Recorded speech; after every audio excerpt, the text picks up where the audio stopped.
Motor Inn of you Carroll didn't have is it plugged your in. hometown team for all of your sales, service, parts, and collision needs all season long.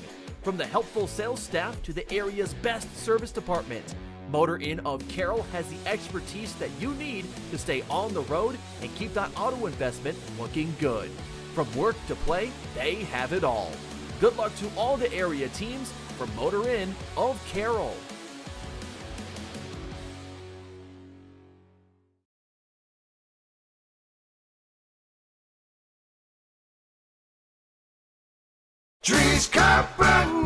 People want and deserve more comfort, efficiency, and reliability, both in their homes and places of work. Dries Company will be there to meet these challenges, whether we are designing a new system or servicing your existing equipment. We are a rapidly growing company that strives to meet and exceed all your expectations. No matter if you are looking to buy new appliances or need the help from one of our certified technicians, we are here for you. We pride ourselves in our installation and service. Dries Company, servicing the Carroll area.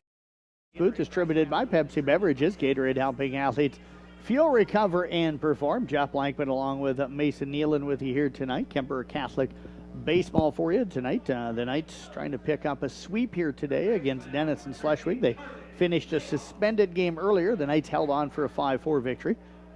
Now we're into the second game, scoreless going to the bottom in the second, and the Knights are going to bring up Charlie Mayhall, Ryan Sundrup, and Thomas Potabom. The first pitch to Mayhall misses outside, and the count is 1-0. Mayhall, the junior, hitting .238, 6 doubles, a triple, a home run, 12 RBI. And quickly out in front here, 2 balls and no strikes. It's a nice sunny day here. Pitch almost got the bat there. He needs to remember to drop that bat head, but that one almost got it. That would have been a foul ball, but it ends up running the count to 3-0 as that pitch up above him a little bit. He's going to square around like he's thinking about bunting, but he's going to take ball 4. So that is going to be the second walk given up here tonight by Nemitz, and that's going to bring up Ryan Sundrup, the senior, hitting .242, a double, 5 RBI, and 12 runs scored. I will say important there for Mayhall. I mean, he put the bunt around and acted like he was going to bunt, so it scares him to throw it down that middle, so it made him forced to throw kind of outside on that one.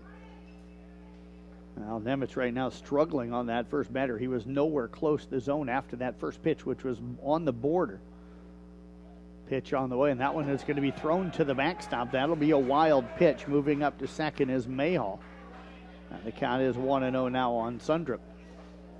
Yeah, I mean, now you just got to kind of step off and take a second to breathe and look through kind of what you want to do, because back-to-back balls aren't even close to the zone there, but they that one they're getting past going to move Mayhall into scoring position with no outs on the board. There's a bunt. It's going to be foul up the third base side. Got the head of the bat a little bit too far out in front of that one. And the count 1 ball and 1 strike. Thomas Potabom again is waiting on deck. Be big if Kuemper could get that run in here, especially with the leadoff runner at second base and nobody out here in the inning. That'd be huge. You can get a 1-0 lead going in and you don't have any outs on the board.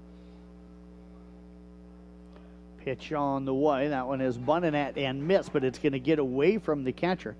So Mayhall will take third on the pass ball. Nope, now they're going to say that it was partially bunted, so it's going to be a foul tip and a foul ball. So Mayhall will have to head back to second.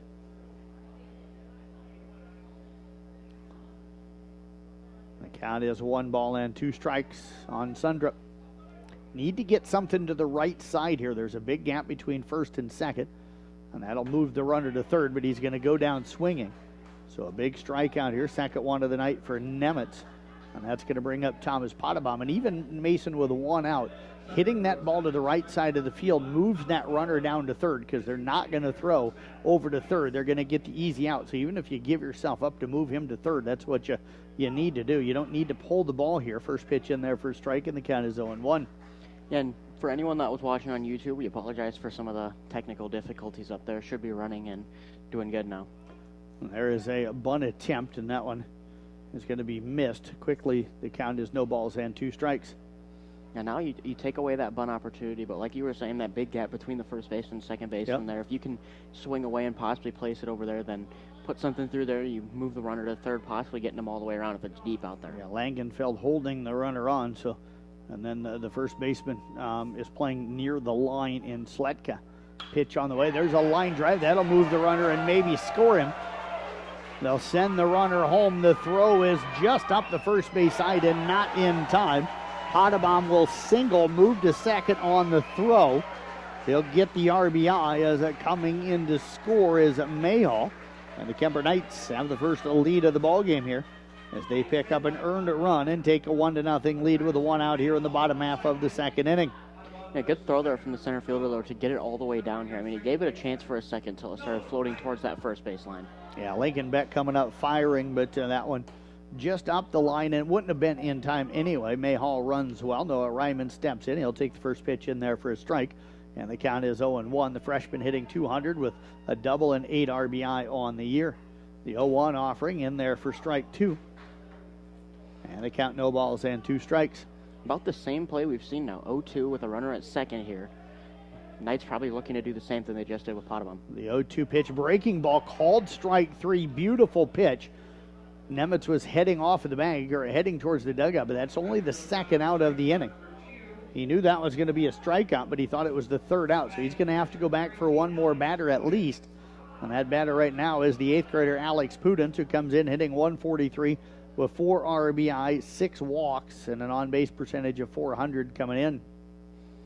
Rod Berg behind the plate. It is, of course, Cole Corson umpiring out on the base pass here tonight for game number 2. Fake throw out to second. Back in safely is Potabom. Potabom, a pretty good base stealer, 3 of 4. Not going to try and steal third here. First pitch is on the outside corner for strike 1. And Nemitz Mason has made some nice adjustments. Really had a hard time in the first about 5 pitches finding the strike zone. Since then, he's been really throwing some darts. Yeah, with an umpire like this, I mean, they're going to have a particular strike zone, but it's just for the pitcher's duty to kind of find where their pitches fall into that zone. Breaking ball misses up top. That one didn't break very well. Count is even up here at 1-1. Comes back with a fastball. That's going to be chopped out towards the shortstop, Galvin. Now the runner's going to move down to third as Galvin that time and Schulte trying to figure out who is going to field it. Galvin had it, and then the runner took off. He still had a chance to make the throw over to get Pudens at first. He'll reach on the fielder's choice. Potabom safe down at third. So that's one where the shortstop, maybe a little bit of a mental error there, should have made that play over to first. And that would have ended the inning. Now you got runners at first and third with 2 outs here in the inning, and the batter is the left fielder, Caden Vanami. Yeah, I mean, that one, they both looked at each other kind of for a second there. And then when the third baseman pulled off of the bag to go get that ball, that's when Potabom took off and slid into third and just barely beat him. And credits to Potabom there on the speed to be able to get past that third baseman and slide in with probably a millisecond ahead of him. And that's probably Galvin's ball, but if Schulte can make that play at third, he's going towards the bag. So that would have been an easier throw for him. So that's where the communication has to come in. He's got to call Galvin and call him off and say, I've got to take that ball and then make that throw, because it is going to be an easier throw for him. Yeah, and that ends the inning there. I mean, you're 2 outs on the board. You don't have to worry about the guy going to third. Kuemper now's got to take advantage of it here as Nemitz does the fake to third and look over to first, but everybody back in safely. Thomas Potabom on at third. Alex Pudens on at first. Pitch on the way, misses inside. And they count now 1-1 on Caden Vanami. Vanami again hitting 162, 5 RBI, 3 sacrifices, 3 walks, 262 on base percentage. That one up and in. 2 balls in, 1 strike. Pudens made that great throw down to second to gun down the runner Nemitz to start off the ballgame after he got on with that base hit. Pitch on the way. There's a chopper over to third. Schulte will field. He'll throw. And that is going to be the final out. So the Knights do get a run. They also threaten to get more, but they don't score. 1 run they pick up. They get that on 1 hit. There was no errors, and they leave 2 runners left on base. We're through 2 complete. Kuemper on top here by a score of 1-0. We're back in a minute here on 93.7 KKRL. Only Pizza Ranch serves buffet your way. Don't you mean my way, Mr. Voiceover Guy? Sure, anyone's way, actually. Request your favorite pizza. We'll make it, bake it, and give you the first slice. I can add peppers to pepperoni, Stampede on stuffed crust, maybe Texan taco on thin. No tomatoes on my half. How can I convince Mom to let us eat here every night? It's buffet your way at Pizza Ranch. Say it with me, kid.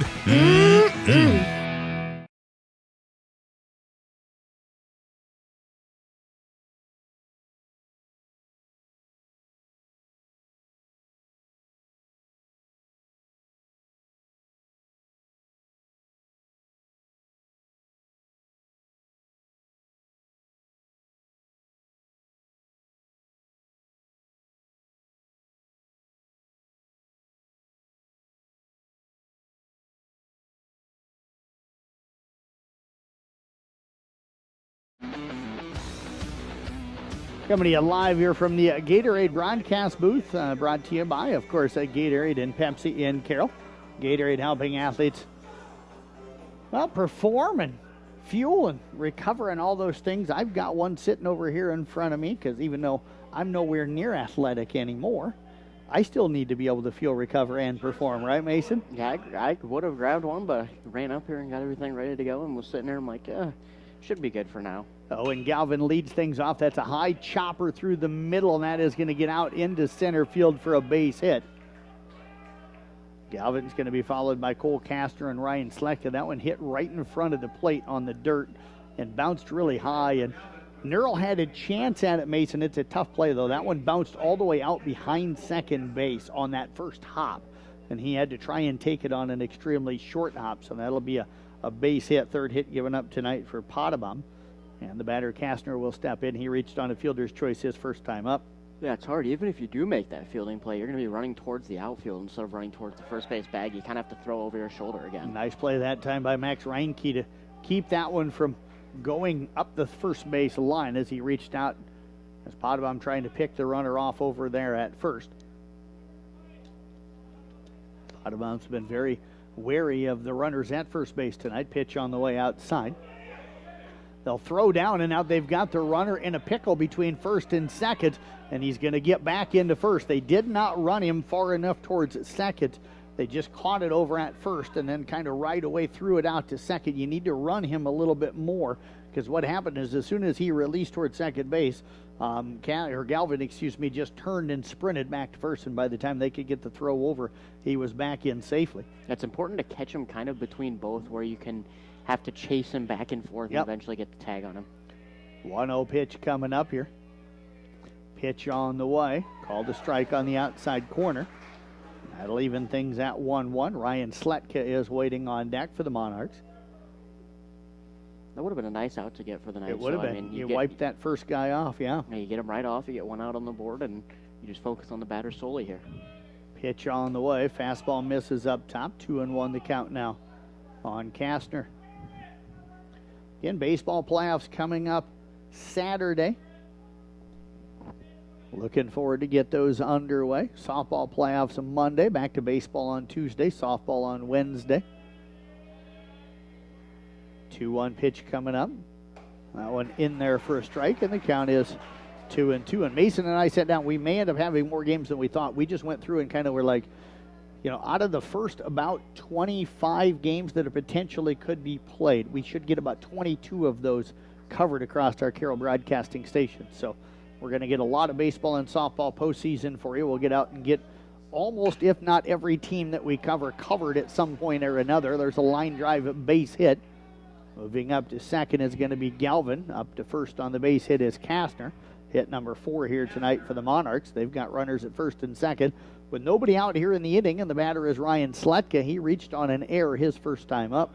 Yeah, we're going to have a great time this postseason just covering games between you, me, and Nick. We're going to be doing 2 to 3 games a night. Yeah, absolutely. Not many nights where, one of us is going to get a night off, because I think I'm going to drag you with me on all those long drives when you have the night off.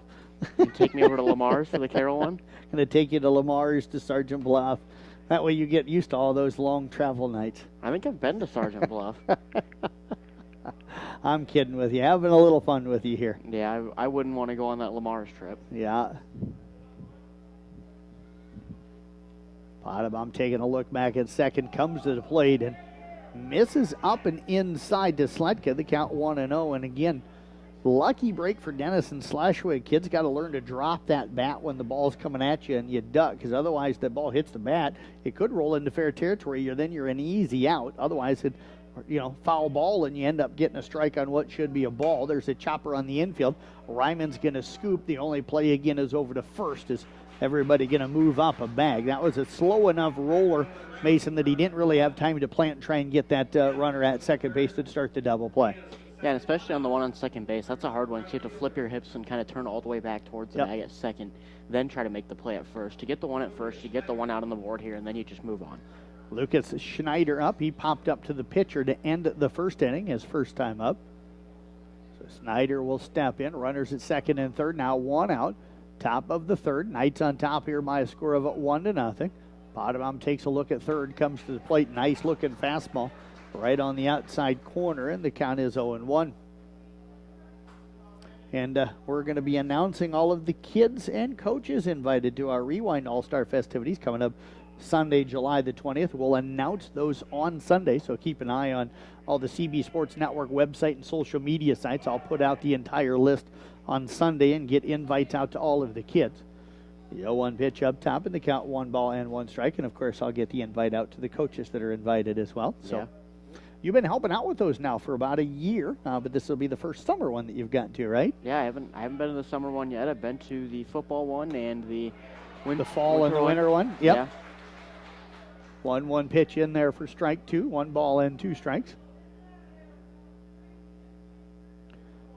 Potabom's been able to battle his way out of trouble so far here tonight, but in a little worse trouble here in this inning than he's been. Breaking ball misses outside. 2-2 the count. That one started down the middle and broke wide. Good job that time by Schneider not to offer at it. That was a nice pitch by Potabom. That's a hard one to lay off of. 2-2 offering on the way. That one is pop foul. Ranke and Pudens both giving chase, and that one's going to land in the Kuemper dugout.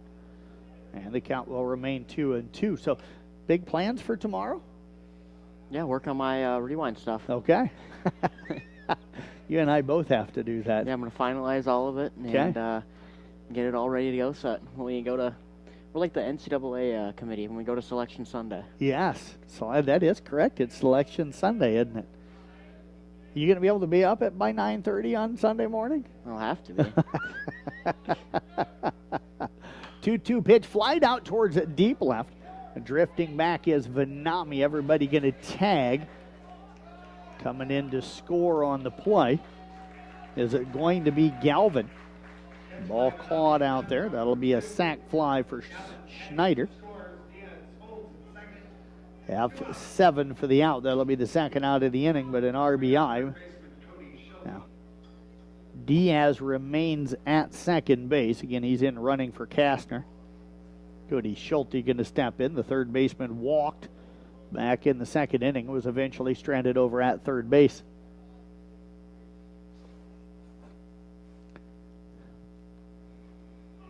First pitch on the way. Check swing foul. That one up against the netting, and the count is 0-1. That one right off of the fists.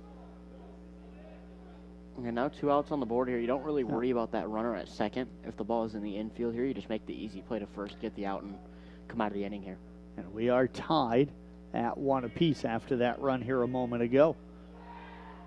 Potabom steps off, now steps back on.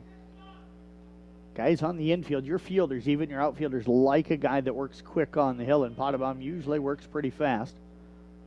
Pitch on the way, low and away. And the count 0-2. Kuemper's had a lot of pitchers over the years that have worked fast. I think the fastest guy I can remember was probably Chris Halber. I think he caught the ball back from the pitcher standing on the rubber and just went right into his windup sometimes.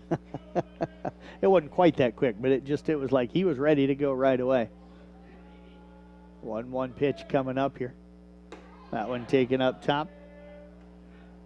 2 balls and 1 strike on the batter, Schulte. I love doing broadcasts with you because you just name people I've never heard of before. That's because you're really young, because Chris Halber was a stud for Kuemper not that many years ago. You were born while he was playing. There's a fly ball out to right, drifting back now. Coming in is Sundrup. He is going to make the catch. Had to battle that Sun. That'll be the final out of the inning. The Monarchs, though, strike. They pick up 1 run on it, 2 hits. There was no errors and 1 left on base. We'll head to the bottom of the third. It's a 1-1 ball game. We're back in a minute here on 93.7 at KKRL. From puttings to framing to finish. For farm, home, or commercial, for more than 90 years, Wall Lake Lumber Company has been proud to help our communities grow. With 4 convenient locations and one of the largest building material inventories in the area, we are sure to be able to fill all your building needs. From project design and estimating to friendly advice, we can't wait to be part of the process for you. Wall Lake Lumber, with locations in Wall Lake, Lakeview, Odebolt, and Carroll. We're not your grandpa's lumberyard.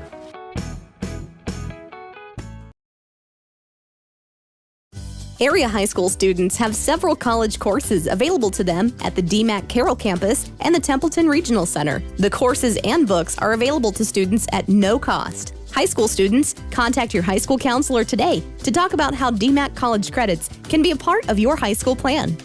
It's really nice to be able to get college credits to maybe go further degree or just use your auto program to go into the workforce right away.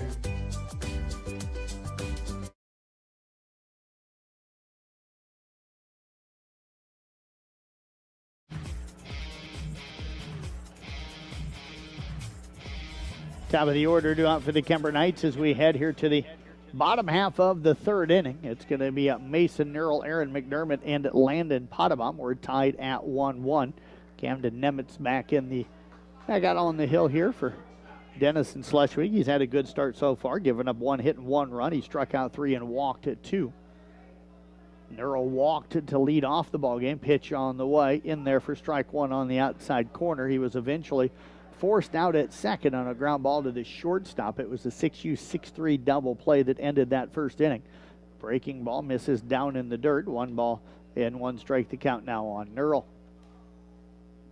Yeah, tonight important for the Kuemper Knights to be able to move guys around now after getting that first run here and then seeing that Denison's going to get a run back at them now. You got to be able to move guys around later in the game. 1 ball, 2 strikes as Nerl swings and misses. 1-2 offering a line drive base hit out into right field just over the head of Langenfeld at second base, who made a valiant effort to jump up at that one, but that one was high enough to get over his glove. Second hit tonight for the Knights, and the leadoff runner on for the third straight inning for Kuemper here tonight, as they've had the leadoff runner on in every appearance at the plate, but in every inning. But they've only scored the 1 time, and that was last inning. We'll see if they can keep that stretch going. First pitch on the way to McDermott, misses low and away. 1-0 the count. McDermott struck out swinging back in the first inning. There's a chopper out towards second. Fielding it is Galvin to throw to second in time. Langenfeld's a relay to first in time. And a 6-4-3 double play. That'll be the second double play turned by the Monarchs here tonight. So Kuemper's getting some guys on base. We got to credit the Monarch defense for doing a pretty good job here tonight. Yeah, and poor Mason Nerl, second time now he's been hit into a double play there. Yep. Yeah, he's getting used to that sprint from first to second. Pitch on the way to Potabom, taken up top. 1 ball, no strikes. Potabom grounded into the 6U 6-3 double play back in the first inning. Pitcher-pitcher matchup here. There's a swing and a miss. Took a little bit off. That wasn't a changeup, but just took a little bit off the fastball there. And 1-1 the count. Nemitz working quickly as well. Breaking ball misses inside. 2-1 the count now on Potabom. I'm guessing that once this game's over tonight, you're going to have kids go home and shower, and there's going to be a lot of traffic headed north as that pitch is fouled out of play. 2 balls and 2 strikes. There's probably going to be a lot of traffic heading north on 71 towards the Okoboji area. I'm kind of guessing that after this game tonight. Oh, yeah. I mean, once these guys get ready, especially with the matchup of getting a Tuesday game here, and they're going to have the whole weekend off, a lot of these guys going to be on there. Chopped on the infield. Ranging over is going to be the shortstop, Galvin, and the throw is in time. And if they're not going to Okoboji, Blackhawk up in Lakeview, probably the other stopping place. No runs on 1 hit. There was no errors and nobody left on base for Kuemper in the third. It's 1-1 through 3 innings. We've got the top of the fourth in 1 minute here on 93.7 KKR. Area high school students have several college courses available to them at the DMAC Carroll campus and the Templeton Regional Center. The courses and books are available to students at no cost. High school students, contact your high school counselor today to talk about how DMAC college credits can be a part of your high school plan. It's really nice to be able to get college credits to maybe go further degree or just use your auto program to go into the workforce right away.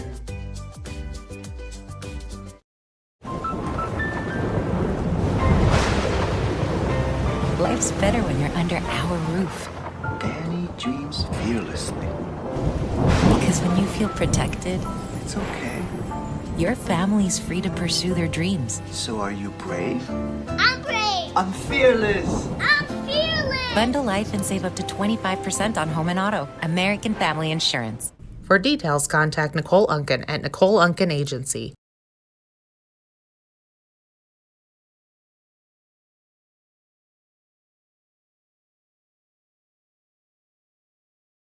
Lincoln Beck, Gavin Brawl, and Roman Bigness are the scheduled hitters for Denison Schleswig. We head to the top half of the fourth inning. Jeff Blankman, Mason Nealon with you here tonight. 1-1 our score here. Knight scoring in the second. Monarchs scoring in the third. Beck will lead things off. He struck out swinging back in the second inning. That is only a plate appearance.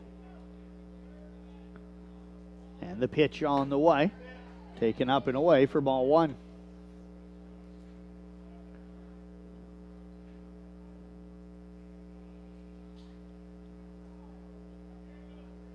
No pitch coming up. It's on the way. That one is line foul back behind the plate. That'll even things at 1 ball and 1 strike. Travis Wessel, the head coach for the Monarchs, down in the third base coach's box. I see Mark Fielmeyer hanging out up the third base line. Mark, of course, longtime assistant baseball and softball coach here at Kuemper. Pitch on the way. Breaking ball in there for a strike. One of the brightest minds when it comes to sports that I talk to. Don't get a chance to hang out with him as much as I did years ago, but always enjoy my conversations with Mark. He used to be a part of our scoreboard show when we first started it. 1-2 pitch outside, 2 balls and 2 strikes. Potabom kind of almost overthrew that pitch there. Yeah. Kind of came through his motion and released a little late and brought it all the way through his motion. Yeah, maybe trying to get a little extra on that one. 2-2 pitch. Line foul up against the netting. And the count will remain 2 balls and 2 strikes. I will say in the first kind of almost full season here now at Merchants Park with all the renovations, I'm completely enjoying what they've done with the place.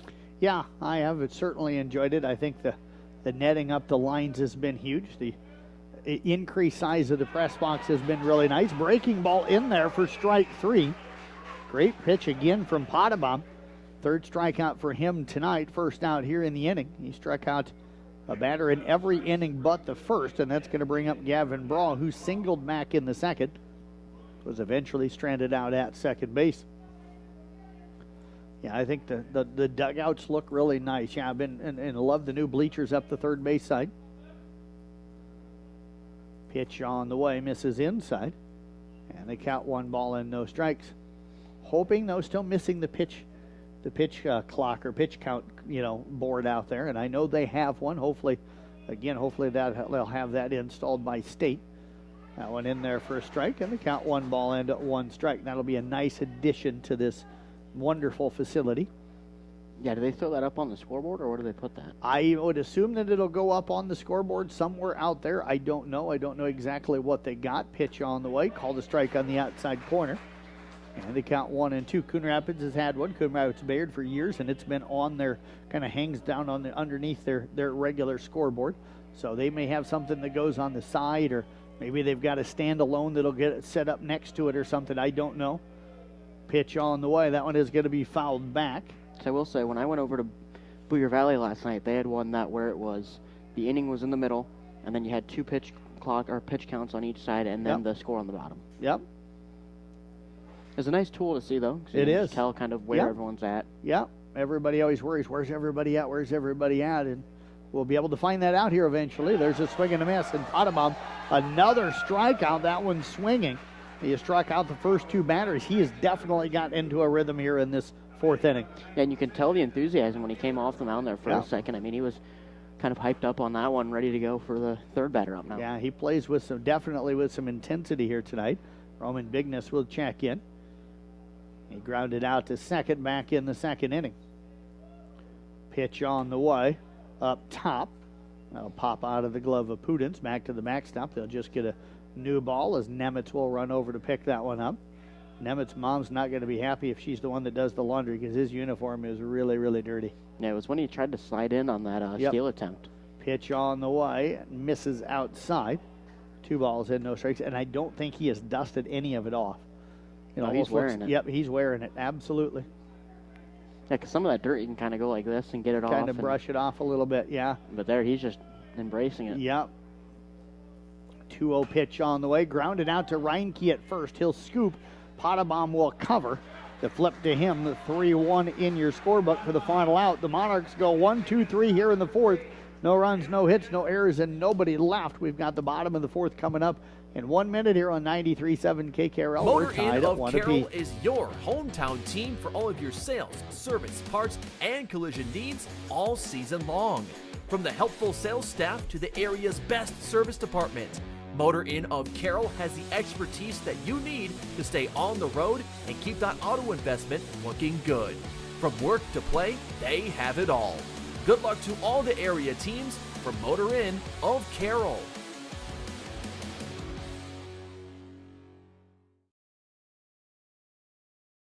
Family owned and operated since 1948, Quant Auto Salvage is the area's best full-service scrap facility. Whether you are looking to sell scrap iron, vehicles, or batteries, or you need to locate that difficult-to-find part for your vehicle, they have what you need. And if it isn't in stock, they can locate it with their nationwide parts database, or you can pull it yourself at their You Pull It. Quant Auto Salvage. They sell the best and recycle the rest on Kitty Hawk Avenue in Carroll.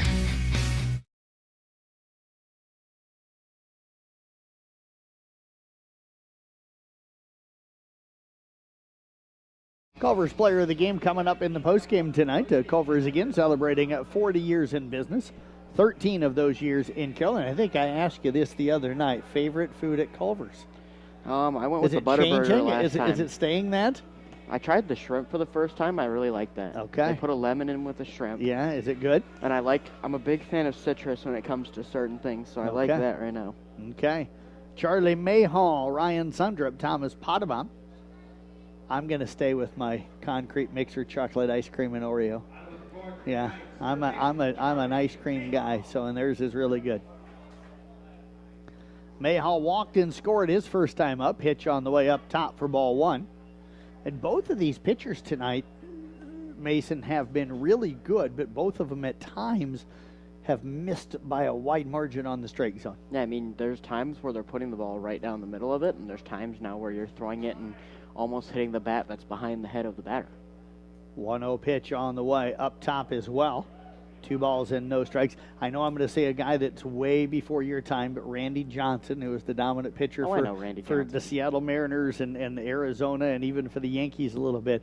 They always called him wildly effective, and I think that's what both of these guys have been here tonight, because when they've missed enough that it's been, that you fear a little bit where the ball's going to be thrown, so you're maybe not getting really good swings. There's a swing and a miss, and Nemitz has come back to even the count at 2 balls and 2 strikes. Yeah, I know Randy Johnson. I've seen some stuff with him. Okay. Big old lefty guy. Yeah. Yeah, he killed the bird. 2-2 pitch, breaking ball, misses low and inside. I had a feeling. Probably saw it on, TikTok or something? No, it was actually on YouTube. It was on YouTube, okay. I was watching some baseball stuff, and that's kind of what popped up. 3-2 pitch, lined hard foul. And that one over towards the football field. That might be sitting at the 50-yard line, the football field. It might be. That one probably sailed a little ways. Now, I know they did some work on the track today because they've got it completely covered, but I don't know what happened. There's a swing and a miss. And that'll be a strikeout for Nemitz, his 4th of the ballgame. First out here in the 4th inning. It's going to bring up Ryan Sundrup, who struck out swinging for the first out back in the 2nd inning. So I wouldn't be surprised maybe they resurfaced a little bit or painted lines or something. They resurfaced it first, and then they repainted all the lines on it, and they said stay off of it for about a week or 2, and then be able to go back on it. All right, pitch on the way. There's a chopper out towards short. That's going to take a hop up into Galvin's chest. His throw's not going to be in time. And reaching on the air is going to be Sundrup. If you haven't played here, this is such a beautiful field, but like any grass infield, if it hits that lip where it goes from the grass to the dirt, it can take a different hop on you. And I think that's what happened to Galvin there. But that one got up into the chest. He was not able to pick it up in time. And Sundrup now on at first. He's a pretty good base runner over there. 2 of 3 stolen bases, but a track kid. And that pitch going to miss up top. And the count 1 ball, no strikes now on Thomas Potabom. Yeah, I've talked plenty of times on the impact of different sports that kids play. There's so many kids that we've covered now in baseball or softball that were competing at that state track event. Fly ball out to center field, coming in, making the catch. They've got a chance to turn 2, but that time back was not kind of nobody was yelling at him and probably needed to be. Sundrup was not halfway. He was probably 2/3 of the way to second base, and all of Beck's momentum was bringing him into second. If he'd have thrown that over to first base, you probably had another double play, and Denison would be out of trouble here in this fourth inning. Yeah, now you leave the runner on, 2 outs on the board here, and Sundrup being a dangerous runner if you can get something. Throw over to first, and just back in ahead is Sundrup. The batter is Noah Ryman. He struck out looking his first time up. Denison and Kuemper kind of battling right around that 4 spot in the league. There's a strike, and the count is 0-1. So this is a big one here. Knights want to sweep the 2 games against the Monarchs this year, keep that winning streak and move it to 10 straight. Well, Denison Schleswig would like to snap it and split the series. Swung on and missed. Nice swing that time by Ryman, but just up above it. And the count is 0-2.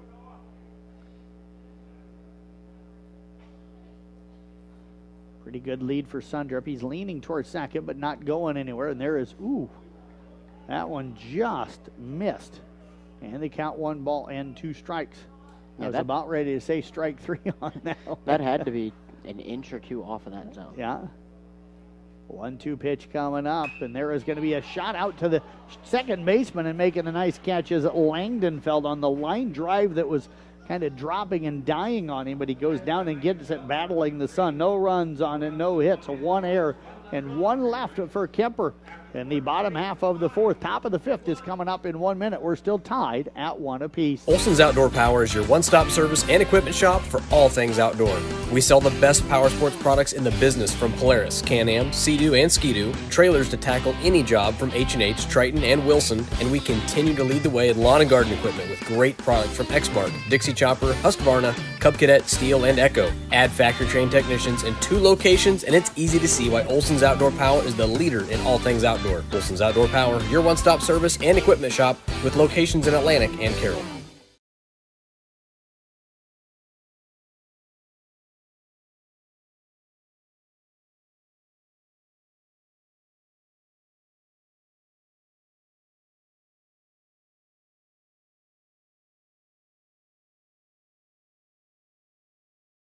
St. Anthony Regional Hospital, the regional leader in healthcare, dedicated to improving the health of the people they serve. At St. Anthony Regional Cancer Center, you'll find the convenience of cancer and oncology consultation and treatment in one convenient location. At St. Anthony Clinic,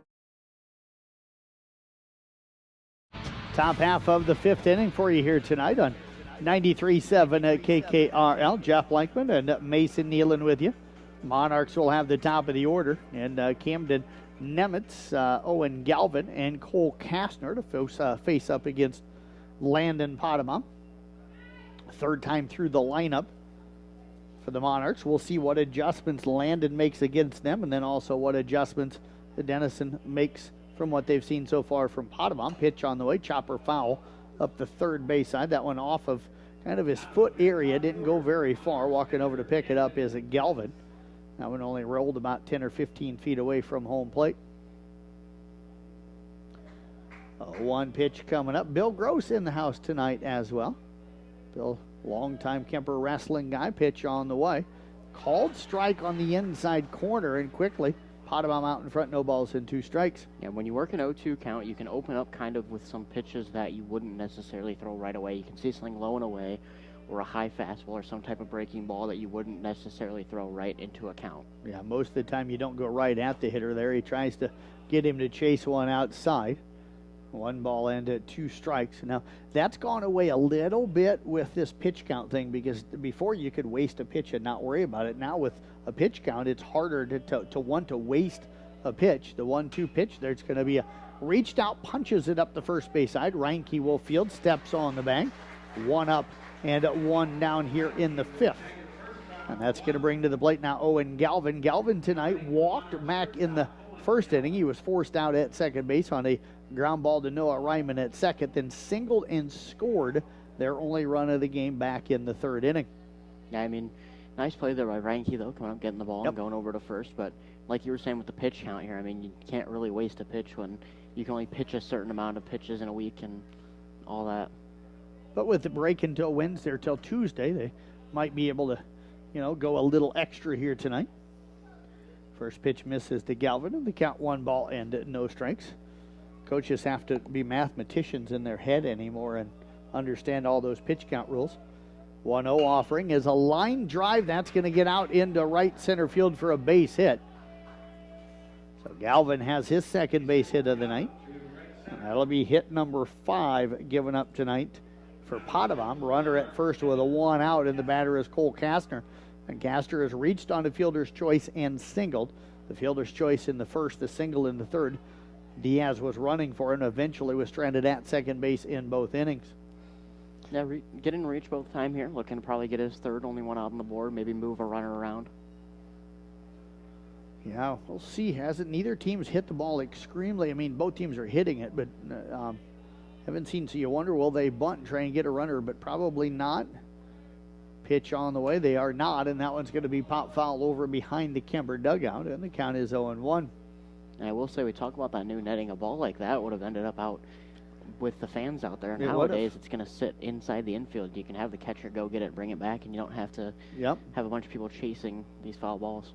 Absolutely. It's going to make less exercise for the young kids that are here, though, not being able to chase as many foul balls. If you get the Merchants ones, they'll hit them, rifle them back into the parking lot, and you can get like 20 kids out there chasing them. The 0-1 offering on the way up top. And that'll even the count now at 1 ball and 1 strike. I tell you what, we've got our Culver's player of the game coming up in the postgame. I have no idea right now. I don't even have a thought. Do you? No? It's going to be a Kuemper kid. I can tell you that. 1-1 pitch on the way, and that one is fouled back up against the netting. 1 ball and 2 strikes to count now on Cole Kastner. Well, at least you had a thought, right? We got about 10 kids we can choose from right now. Okay. The 9 playing the field and the 1 hitting for Max in the DH. Okay. So we're got about a, 10% chance yeah, here, right? Pretty much. Right now, yeah. Yeah, everybody's got a 10% chance. Now, we're going to get it right no matter what, but everybody playing's got a 10% chance to earn it, right? Yeah. Okay. They got about 2.5 innings to earn it. Potabom's breaking ball misses up and in. That'll even things at 2-2.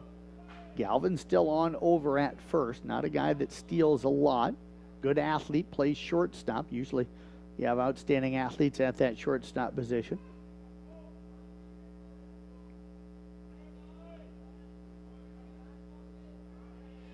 Two pitch coming up. Chopper up the middle. This could be 2. Ryman going to step on the back of the throw to first in time for the 4-4-3 double play. Kuemper says, you do it to us, we'll do it to you. And that is the first double play for the Knights here tonight.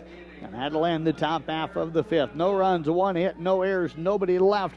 Bottom of the 5th comes up next. We're tied at 1 Only apiece. Pizza Ranch serves buffet your way. Don't you mean my way, Mr. Voiceover Guy? Sure, anyone's way, actually. Request your favorite pizza. We'll make it, bake it, and give you the first slice. I can add peppers to pepperoni, Stampede on stuffed crust, maybe Texan taco on thin.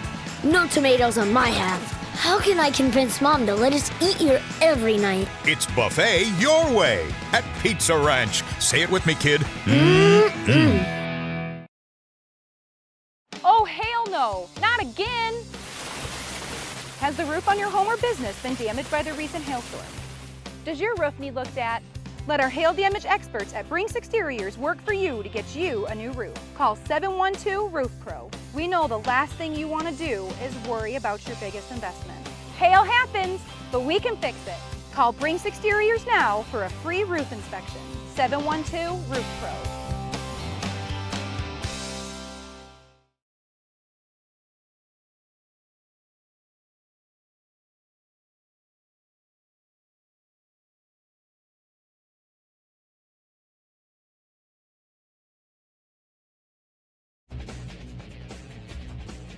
(8-9-1) due out for the Kuemper Knights as we head here to the bottom half of the 5th inning. Still tied at 1 apiece. Alex Pudens, Caden Vanami, and then the top of the order and Mason Nerl. And Mason, I did not know you were such a good singer. You were belting out the 5th inning stretch there along with Tim Fitzpatrick on the PA. Where did you get those lungs from, man? I don't think I opened my mouth the entire time that they were singing.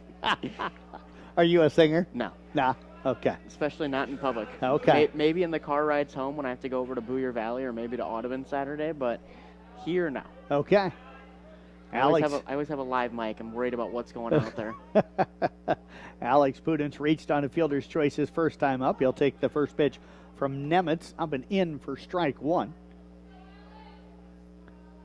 Knights trying to get something going here late in this game. Pitch on the way. Breaking ball misses low and inside.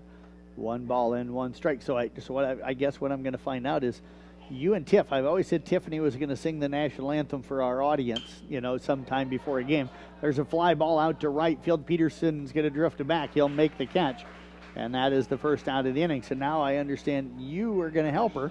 And so some night when you have a game, not have a game, you guys, when we go to the break for the national anthem, will just sing it to our listeners, right? Not at all. That'll bring up Caden, but I couldn't get Tiff to do it either. I can happily run the device that we're going to be recording it on. Yeah. Tiff sings all the time back at the office, but she'll never sing the national anthem, not on the air, she says. First pitch to Vanami in there for a strike. He grounded out to third back in the second inning. Tiff's not listening, so I can make fun of her tonight.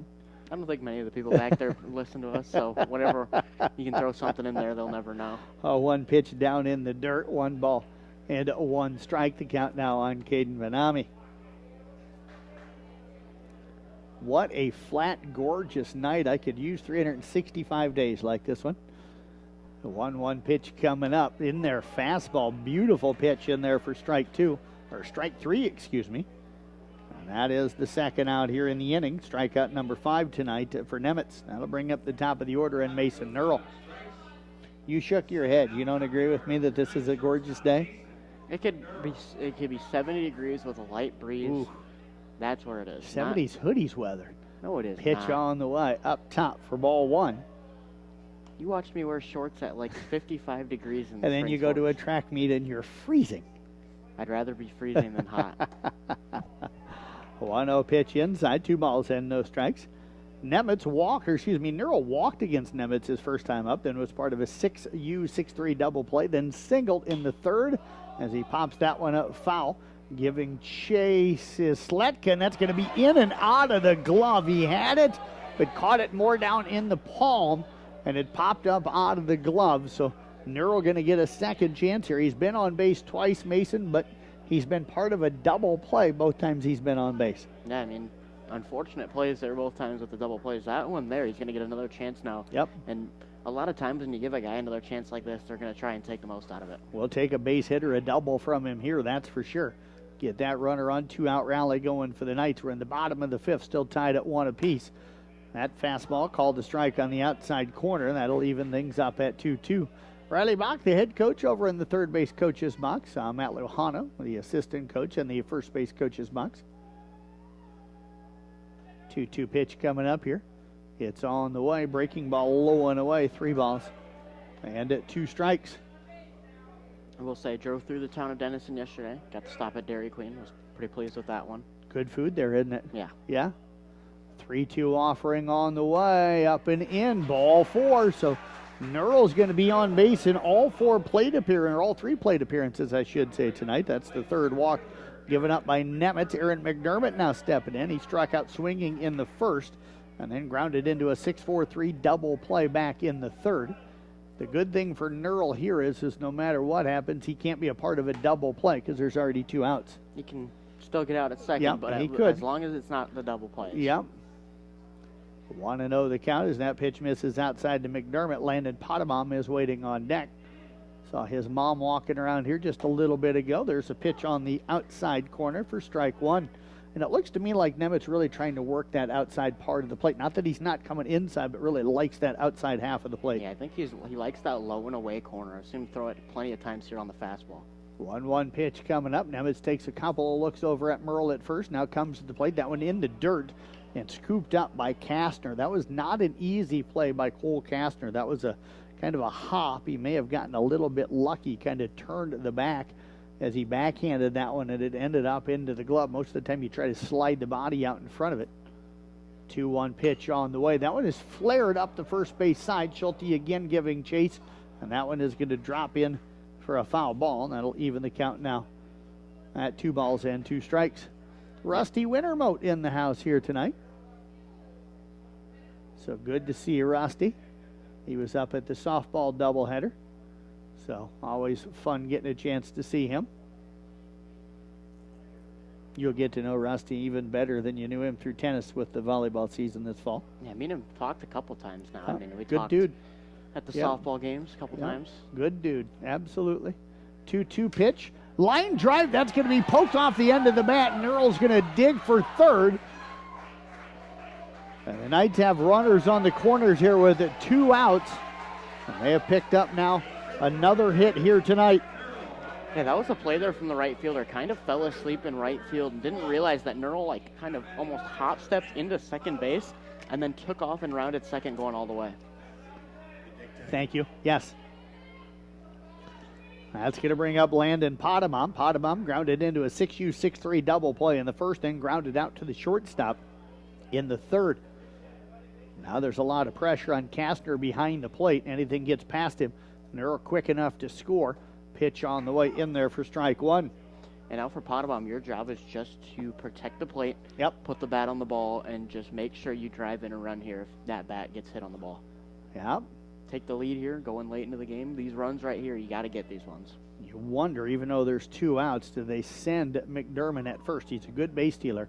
But what that does is it may pull the second baseman away, opens up that right side.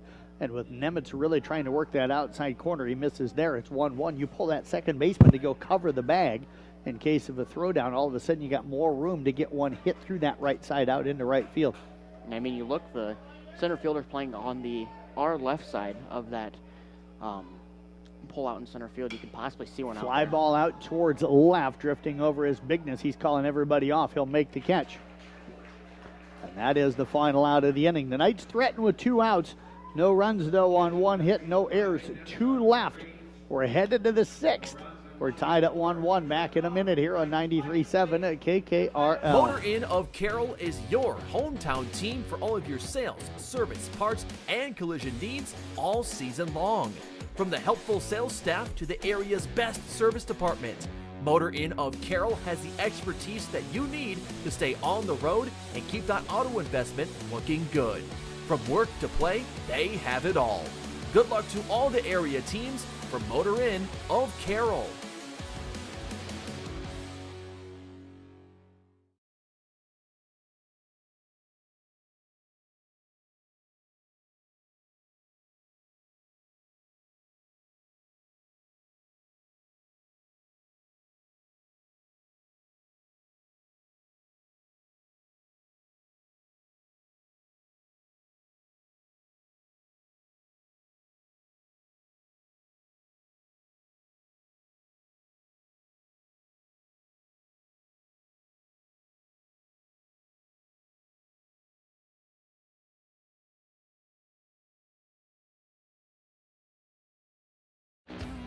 Landon Potabom finishing up his warm-ups as we head here to the top of the 6th inning. Ryan Sletka, Lucas Snyder, and Cody Schulte are the scheduled hitters for Denison Schleswig. We've had a terrific ball game here, tied at 1 apiece as Mason was just rocking out to favorite rock band and Nickelback? No. Nah? Okay. You got to go back. You got to go back with more of the 80s and 90s. Okay, so you're an 80s, 90s rock guy? If you drive with me to certain games, when I listen to stuff before my games, I will have some 80s and 90s rock. Okay, now you got to tell me what you consider 80s and 90s rocks, because you ride with me and you tell me you have no idea what I'm listening to, and I'm listening to 80s and 90s rock. Well, I had like some Kiss in there. Okay, and I listen to Kiss. Let me think of it. Like Metallica's in there. Okay. I have a whole playlist. That's all that stuff that I'm playing when you're riding with me. But you throw like some of the stuff that isn't like well known. I have more like the well known stuff. Actually, I'm playing stuff that was huge hits back in the 80s and 90s. Yeah, but I got the stuff that's huge now. What's that? Pitch on the way up top to Schletka. Schletka 0 for 2 tonight. Reached on an error in the first, grounded out to second in the third. 1-0 offering on the way. That one is just going to be taken low and away. 2 balls and no strikes. I like how you try to tell the guy that grew up in the 80s and 90s that I don't listen and know what the popular stuff was during then. Well, I mean, like the stuff now that's popular. When you talk about like what people my age would listen to when it comes to that stuff. Yeah, 2-0 pitch on the way. There's a chopper out towards Neural. He's going to range the second. He'll scoop and fire. Gets him by a step. As Sletka was hustling down the bag, and there is one up and one down for the Monarchs here in the sixth, and that's going to bring up Lucas Schneider. Schneider popped up to the pitcher to end the first, and then had a sac fly, driving in Galvin with the only Monarch run that came back in the third, but that tied this game, and we're still tied at one apiece. Kuemper got their run in the second. The Monarchs got their run in the first. So Snyder will step in. Base is empty here with one out. I just like to pick on you a little bit, don't I? Yeah. Yeah, pitch on the way in there for a strike, and the count is 0-1. So, you know, Wanderger's not here tonight, so I guess I can't pick. I still can pick on him. You can. And there are so many things to pick on him about. 0-1 pitch coming up. Breaking ball taken in there for strike two. There's someone you guys haven't picked on in a while, and that's Honnold. I've been really nice to him as of late. I don't know why. I don't either. You guys used to pick on him all the time when I first started. And then now it's like you haven't in so long. And I haven't seen him for a long time. I get a chance to talk to him every now and then, but only through the phone. So I've kind of forgotten what he looked like. 0-2 pitch on the way. I just know ugly. That's all I know. I mean, I think the last time I saw him was when we drove by him on the way to Des Moines. Yeah, that probably was. That's probably the last time I've seen him. That's probably the last time I saw him, and good thing it was only for a split second. 1-2 pitch chopped out towards third. That's going to get under the glove, but Nura will pick it up. Trying to grab that one was Mayhall. Schneider going to reach. Will go infield single on that one. That was a long run for Mayhall, and just couldn't quite get the glove down to get that one, and then it did get to Neural, who was backing up the play. Well, they're going to go air on the PA system, so I'll go with Fitz on that one. E5. Cody Schulte stepping in with a runner at first. Schulte walked in the second, was stranded at third, flew out to right in the third. And he'll take the first pitch in there for a strike. Monarchs have had a runner on base now in every inning but the fourth. When Potabom got him 1-2-3 with a couple of strikeouts and a ground ball over to first base. Reinke holding him on. Potabom takes a look, pitch on the way, in there for strike two. And the count 0-2 now on Schulte. And now I wouldn't be surprised to maybe throw that outside fastball we've seen from both pitchers so far, get him to try to chase something that isn't directly down the middle straight at him. Yep. Double play ball here would be nice for Kuemper. They turned one last inning with Noah Ryman stepping on the bag, then firing to first. Got to get the offense going, though. If you're the Knights, there's a chopper out towards Ryman. He was headed to the bag. Long run to get to it. He'll scoop and fire. Gets the runner at first. Knights heads up play again by Ryman. 2 outs here in the inning. As moving up to second is going to be Schneider. 2 outs, though, and the batter will be Lincoln. Back has struck out both times tonight. Swinging in the second inning, looking in the fourth inning. Yeah, for Ryman there, with the runner taking off early, there was no reason for him to even turn to second base and look, because he knew by the time he would have turned, the guy at second would have been safe, and by the time he turns back, the guy at first is standing there. So a nice play to just get the ball and compose yourself and throw to first to get the out. If you're Kuemper, you got to be a little concerned here with Beck stepping into the plate. His 3-0 hitter on the year, so could be due for one. He's got 6 double and 20 RBI. Runner at second, 2 out. Fastball catches the inside corner. Had him kind of turning on that one as he was crowding the plate a little bit, and the count is 0-1. I will say the postseason baseball snuck up on me. I looked at it and I was like, oh, we got a little bit, and then this morning I looked and like, that's 2 days from now. It's Saturday. The 0-1 pitch right in that same spot. This one a little lower. 0-2 the count here as Potabom trying to get out of trouble here in the top half of the 6th inning. And if Potabom goes 3 pitches here, 3 strikes, I wonder, do you keep him in the 7th inning, just let him finish out the game? Well, yeah, it depends on if the Knights can get a run on the board and where he's at in that pitch count. Breaking ball called strike 3 to end the inning. All 3 pitches right on that inside corner. He's got 5 strikeouts, and the Monarchs leave a runner at second. No runs, no hits, 1 error, 1 left on base. Bottom of the 6th. The Knights will have 4, 5, 6 due up when we come back in a minute here on 93.7 at KKR. Only Pizza Ranch serves buffet your way. Don't you mean my way, Mr. Voiceover Guy? Sure, anyone's way, actually. Request your favorite pizza. We'll make it, bake it, and give you the first slice. I can add peppers to pepperoni, Stampede on stuffed crust, maybe Texan taco on thin. No tomatoes on my half. How can I convince Mom to let us eat here every night? It's buffet your way at Pizza Ranch. Say it with me, kid. Oh, hell no, not again. Has the roof on your home or business been damaged by the recent hailstorm? Does your roof need looked at? Let our hail damage experts at Brinks Exteriors work for you to get you a new roof. Call 712 Roof Pro. We know the last thing you want to do is worry about your biggest investment. Hail happens, but we can fix it. Call Brinks Exteriors now for a free roof inspection. 712 Roof Pro.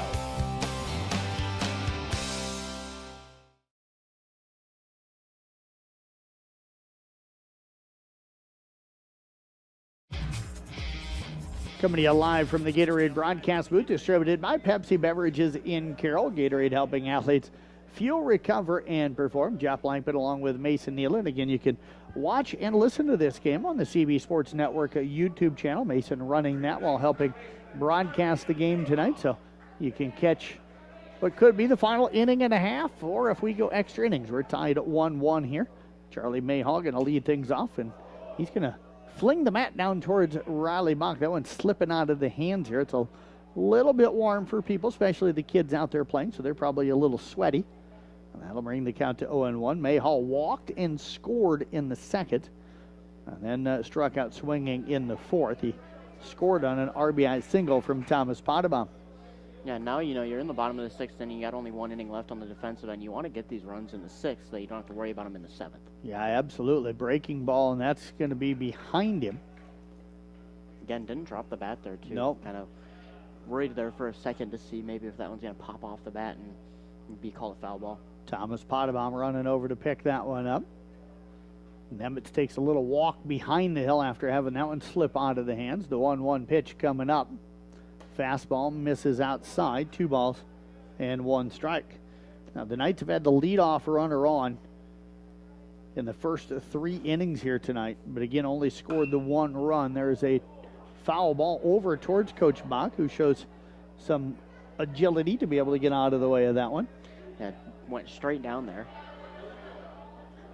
2 balls and 2 strikes. That gets the crowd into this one a little bit. Crowd's been kind of quiet. There hasn't been a lot of runs. You've had a couple of double plays. There's a pop-up. That's going to drift foul. Schulte will give chase as that one's going to drift over the third base bleachers.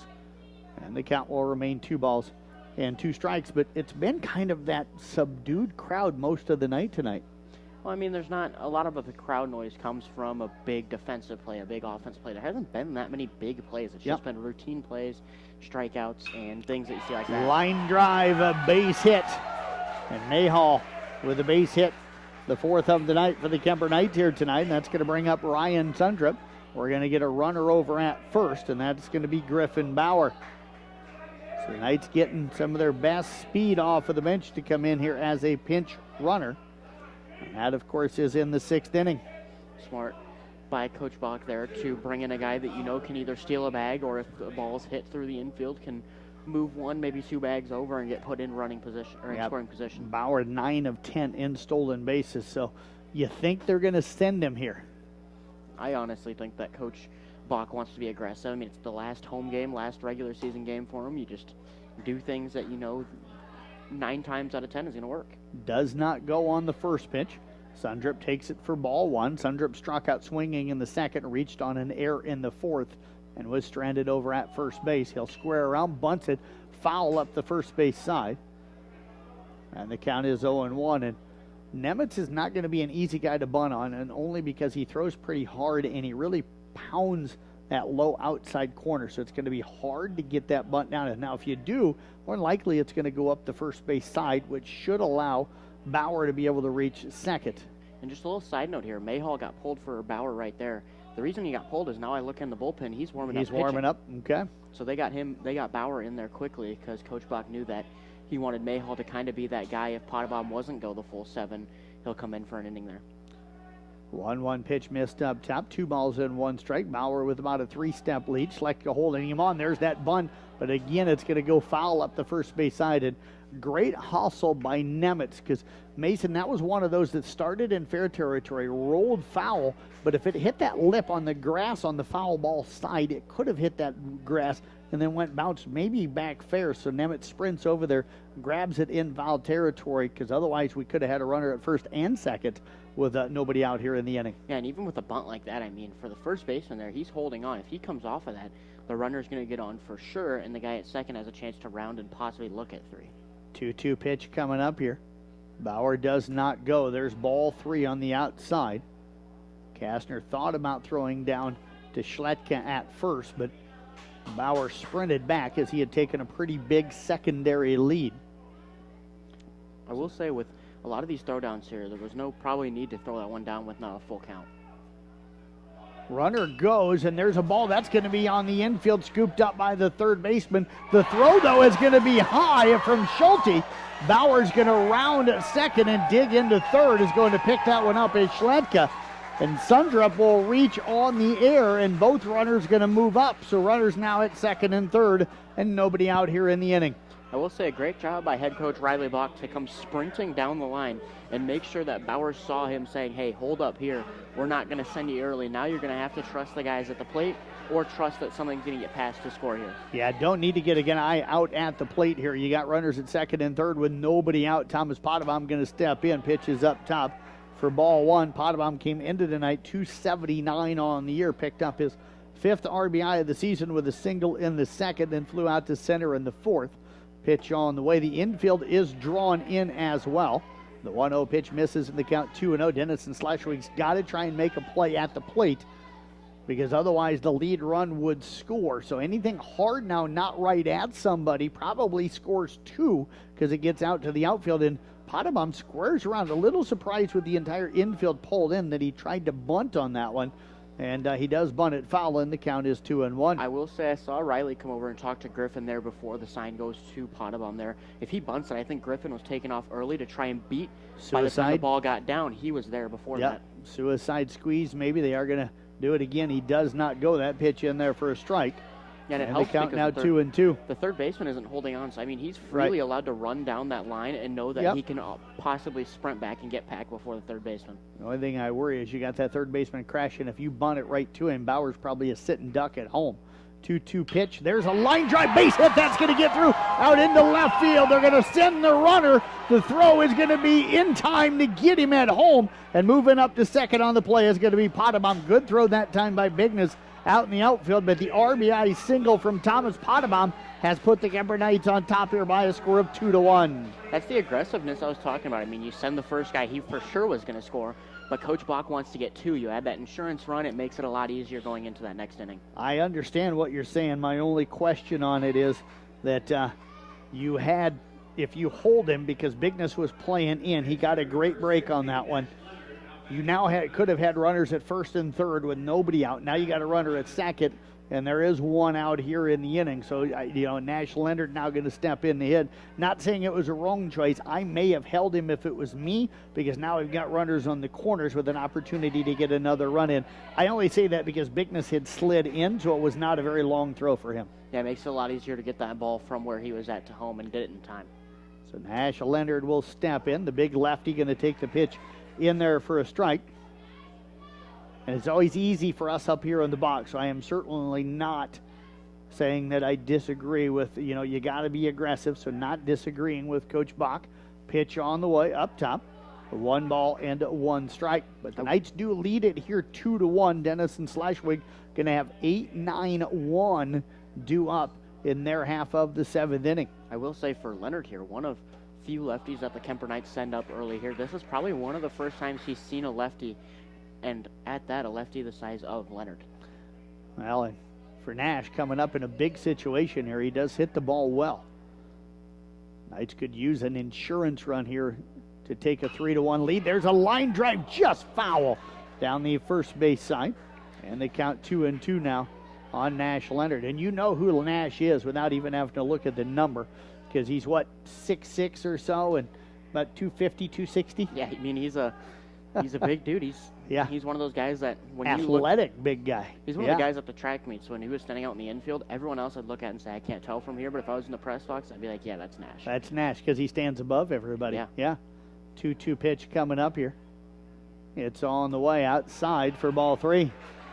I mean, the Knights now with Leonard up there, if he can poke one in the outfield, I think that they trust the speed in the second base runner here to come around third and be able to score. Now the umpire just said it's 3-1, not 3-2, so they'll reset things here.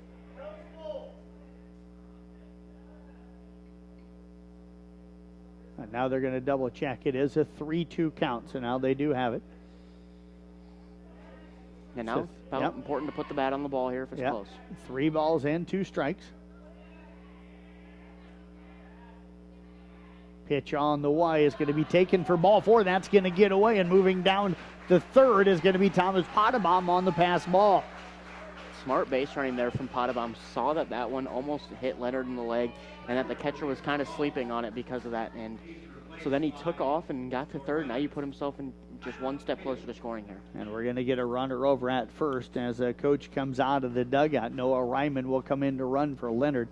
But I don't know if we're getting a pitching change here or not, but Coach Wessel out to talk to his guys. Nemitz has pitched well. You look back at that air. If they get that guy at first, Sundrup, all of a sudden you'd have had Mayhall at second with a 1 out, and who knows what happens. Then you pitch Thomas Potabom differently. Who knows where we're at in the ballgame. But right now, the Knights have runners on the corners, and Alex Pudence will be snapping up. With the Knights leading it here by a score of 2-1, and as I expected, looks like Nemitz is going to stay into the ballgame. He's been really good here tonight. Yeah, I think that's the guy that they're going to throw out there and keep him the entire way here. I mean, you got still another inning of offense to go. And for the Kuemper Knights, now it's about just adding those insurance runs slowly here. Make sure that it's a harder game for them to reach in the top of the 7th inning. So 1 out and 2 on for Kuemper. Thomas Potabom down at third. Noah Ryman on at first. Alex Pudence at the plate. Pudence tonight has reached on a fielder's choice in the second. And he's going to try and bunt this one, but misses. And the count is 0-1, then flew out to right field back in the 5th. Again, our Mackey Motors tailgate will follow the ball game tonight. We do have head coach Riley Bach, one of the guys expected to join us in that postgame. Ryman short lead over at first. There's a bunt in the air up the first base side. That's going to be touched by Nemitz in fair territory. Nope, they're going to say that he didn't touch it, and then it rolls foul. I thought as he hopped over that one that the tip of the glove got it, but the umpires have a much better view than I do, and they say it was not touched. And a break for Denison Schleswig, as a run was going to come in to score on that, but they are going to call it a foul ball, and the count's now 0-2 on the batter, Alex Pudence. Caden Vanami is waiting on deck. Pudence going to have to take a swing at this one now. 0-2, you don't really ever see a bunt on that unless you're for sure you can get it in fair territory. Pitch on the way, chopped on the infield. Ranging over is going to be the second baseman, Langenfeld. He'll make the play, but that's going to be an RBI ground out from Pudence. There are 2 outs now in the inning, but the Knights got that insurance run as they've scored 2 runs here in the inning. And they lead it now by a score of 3-1, and Coach Wessel now coming back out of the dugout. We're going to go ahead and get that pitching change. We're back in 90 seconds, a minute and a half, right here on 93.7 at KKM. Life's better when you're under our roof. Danny dreams fearlessly. Because when you feel protected, It's okay. your family's free to pursue their dreams. So are you brave? I'm brave. I'm fearless. I'm fearless. Bundle life and save up to 25% on home and auto. American Family Insurance. For details, contact Nicole Unken at Nicole Unken Agency. Midwest Wholesale is your local building products headquarters. We have everything you need for your smaller home improvements to the building of your home or commercial building. We pride ourselves on giving you top-notch service, quality products with competitive prices. So whether you're a do-it-yourselfer, a contractor, or you just need a little help on a project, Midwest Wholesale is a one-stop resource for all your building needs. Midwest Wholesale, how you want it, when you want it, where you want it, we deliver.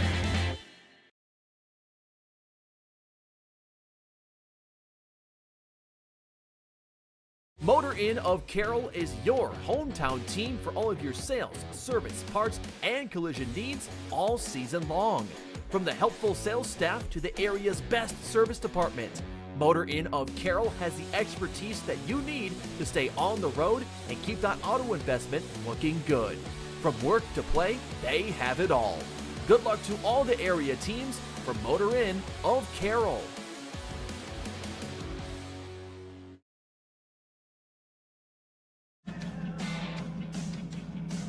Lincoln Beck is replacing Camden Nemitz with 2 outs here in the bottom half of the 6th inning. Beck is 0-0 on the year. This is his 5th appearance. He's thrown 8 1/3 innings, giving up 13 hits and 13 runs. 6 of those are earned. His ERA at 5.04. Walked 9, hit 3, struck out 5. Walks and hits per innings pitched is 2.64.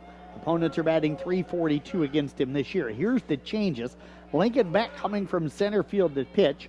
You're going to have Nemitz going to second place to replace Langenfeld. Langenfeld will go from second base to left field to replace Roman Bigness, and Bigness going to center field then to replace Beck. There's a foul ball down the first base side, caught in foul territory on the first pitch. So Caden Vanami will foul out to the first baseman to end the 6th inning, but the Knights get 2 critical runs.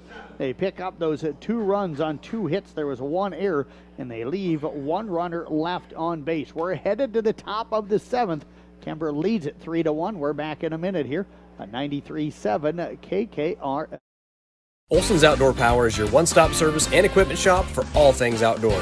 We sell the best power sports products in the business from Polaris, Can-Am, Sea-Doo, and Ski-Doo, trailers to tackle any job from H&H, Triton, and Wilson, and we continue to lead the way in lawn and garden equipment with great products from Exmark, Dixie Chopper, Husqvarna, Cub Cadet, Steel, and Echo. Add factory-trained technicians in 2 locations, and it's easy to see why Olson's Outdoor Power is the leader in all things outdoor. Olson's Outdoor Power, your one-stop service and equipment shop with locations in Atlantic and Carroll. St. Anthony Regional Hospital, the regional leader in healthcare, dedicated to improving the health of the people they serve. At St. Anthony Regional Cancer Center, you'll find the convenience of cancer and oncology consultation and treatment in one convenient location. At St. Anthony Clinic, you'll find a team of doctors and nurses that care about you and your family's health. St. Anthony Clinic is devoted to comprehensive health care for people of all ages. For every stage of life, always look to the cross. Always St. Anthony.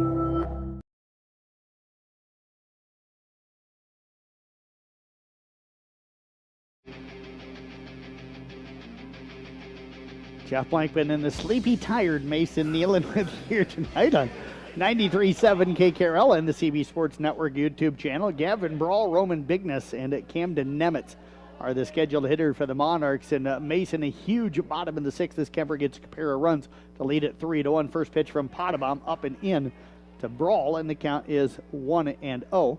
Brawl tonight singled in the 2nd, was stranded at 2nd, then struck out swinging in the 4th. Yeah, it's important to get those 2 runs because now you have a chance to, if they match it here, you go to the bottom of the 7th with your offense having good momentum. A 1-0 pitch up top, 2 balls in, no strikes right now. Got to get this lead runner. Can't let that first guy. Got to get that out to start the inning. Potabom's been effective here tonight. Pitch on the way outside, and he has missed with the first 3 now.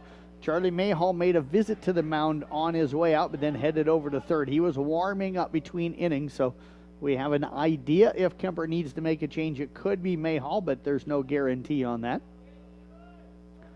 3-0 pitch taken for ball 4. So the lead-off walk. Now, I just said you got to get that first guy. The first guy don't matter. The guy that's coming to the plate now, and Roman Bigness now, the center fielder, is the guy that truly matters.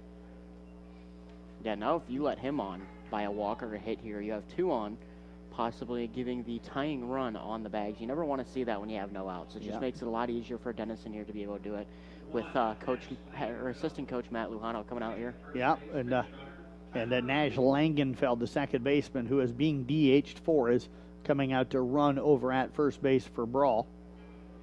I wouldn't anticipate, Coach Luhano had to have seen something there that he wants to fix. I can't anticipate them running or changing pitchers here, I should say, after just 4 pitches. I don't think they'd have brought him out for just one batter, but critical now to get the guy at the plate. That run at first only makes it a 3-2 ball game. If you can get the lead runner, get the runner, that lead runner, but don't take the risk of trying to get him and not get him. You want to get the sure out because it's the guy that's at the plate that's the tying run. So the guy at first base is just a run, and it doesn't matter as long as you don't let anybody else score. Yeah, in the grand scheme of things, when you're up 2, you can afford 1 run. You can't afford 2 because that'll tie up the game. But if you can turn the double play here, sure as heck want to do that. Yeah. But if you're not able to, don't try and do it. Yep, don't try to take the play at second if it's not there. Just get that play at first if you have to. You'd rather have a guy out and one guy on than 2 guys on and nobody out. Pitch on the way is in there for strike 1. So nice adjustments made there by assistant coach Matt Lujano. Knights trying to get out of here with a win tonight. And they would have swept the season series from Denison Schleswig. Kuemper off again until Tuesday. They have either Manson Northwest Webster or Esterville Lincoln Central. The 0-1 pitch fouled back. Those 2 play Saturday night in the opening round of the Class 2A postseason, and the winner plays Kuemper up at Forest City on Tuesday. I'll have the Kuemper game out of that for sure. If South Central Calhoun also wins, I'll be up there to do the doubleheader. Be a fun night on Tuesday if South Central wins. Absolutely. I like doing doubleheaders. Pitch on the way. That's a hit off of the fist. That's going to get out into shallow right. Ryman goes over to pick it up as he slid to get it, but that'll be a base hit. So now you had the walk and the 6th base hit of the ball game for Denison Schleswig, and now the tying run at first, and the batter is the top of the order, and the second baseman in Camden Nemitz. Nemitz singled in the first, was thrown out trying to steal second, struck out looking in the second, then grounded out to the first baseman in the 5th. Yeah, hasn't gotten on base since the first. You try to keep that same way here in this inning if you're Kuemper. This is the 4th time through the lineup, though, against Potabom. He's going to try and bunt. He wants to get that tying run to second base. That bunt is going to be a foul ball, and the count is 0-1. I have a question for you when you bunt on these. Do you bunt down the third base line or do you bunt down the first base line? I would bunt right now, probably. I would look and see where everybody's playing. Mayhall's playing even with the bag. You got Reinke at first. I would probably bunt up the first base side if I could. But if the third baseman's playing back, you might have a better chance of bunting up the third base side. And that's because you've got Neural holding the runner on out at second because Ryman is covering over towards first base. Yeah, and I was going to say here, because if you bunt like that the first time when he bunted, if that would have stayed fair, it would have been right down for Pudens there. You throw it straight down to third, you get the out at third, and then you try to turn a double play to second possibly. Yeah. But Reinke would crash in from first. So the third base line is open to bunt. Now, Potabom's going to have to try to cover that. So it might be an easier play to try and bunt to third base line. He does offer at that one. And they count now 1-2. It looks like, though, from the way he's squaring up and the way that he's trying to bunt the ball, like he's trying to push it up that first base side. Now Reinke going to slide back with 2 strikes here. So more than likely he's not going to bunt. Potabom out of the stretch, pitch on the way. Breaking ball called, strike 3 on the inside corner. That's a huge strikeout, his 6th of the ball game. That's the first out, and that's going to bring up Owen Galvin. Galvin tonight walked in the first, was eventually forced out at second base, singled and scored in the third, and singled in the 5th. So he has swung the bat well, 2 for 2 for him tonight. Yeah, now that bunt seems a little bit harder to do because if you place this bunt oddly, you could turn a double play and game's over. Now it's about, for Denison, you try to drive in the run. Kuemper, get the easy out. Yeah, I'm guessing with this guy at the plate and with 1 out already, you're not trying to move the guys. And there's a ground ball that's going to get off of Potabom over towards third. He'll run over and pick it up. And that was a double play ball. Potabom just not able to squeeze it into the glove. That one went off of his foot. And now the bases are loaded with still 1 out. Does Kuemper bring the infield in here, or do they give up the run? Do they give up that run and try to get the double play with everybody back? Looks like they're going to keep everybody back. But now the lead run is on base at first. And the batter is Cole Castor. He reached on a fielder's choice in the first, singled in the third, both times was stranded at second, then grounded into a 4-3 double play, that one in the 5th inning. Yeah, now it's about just getting the out again. I mean, if something's in the infield, don't hesitate, toss that thing home, have prudent step on home, and then you evaluate if you can go anywhere from there to get the third out. Pitch on the way. That one is taken low and away.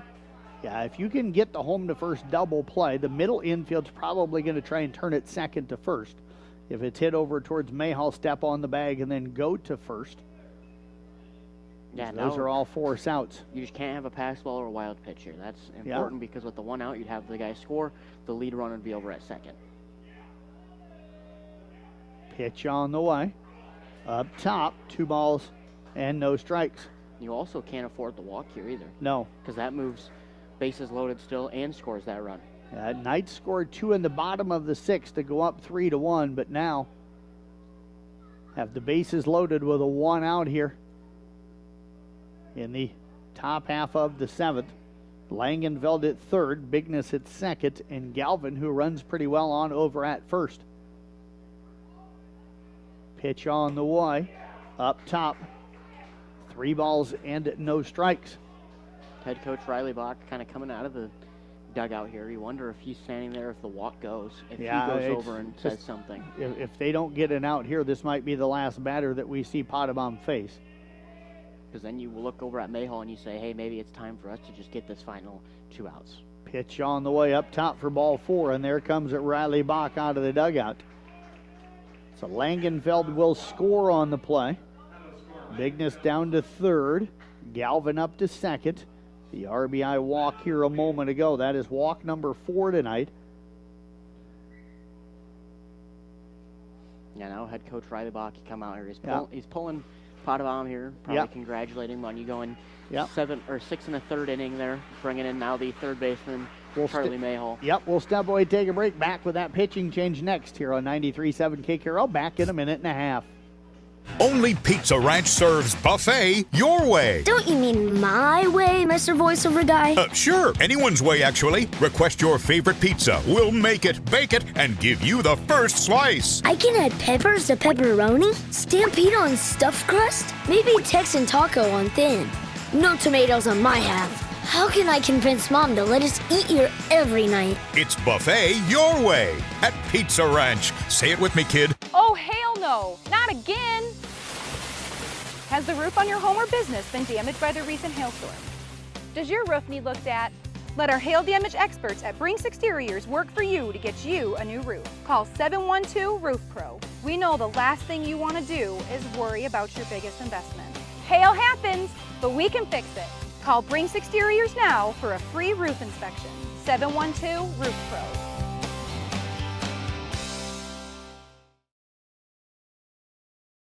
From footings to framing to finish. For farm, home, or commercial, for more than 90 years, Wall Lake Lumber Company has been proud to help our communities grow. With 4 convenient locations and one of the largest building material inventories in the area, we are sure to be able to fill all your building needs. From project design and estimating to friendly advice, we can't wait to be part of the process for you. Wall Lake Lumber, with locations in Wall Lake, Lakeview, Odebolt, and Carroll.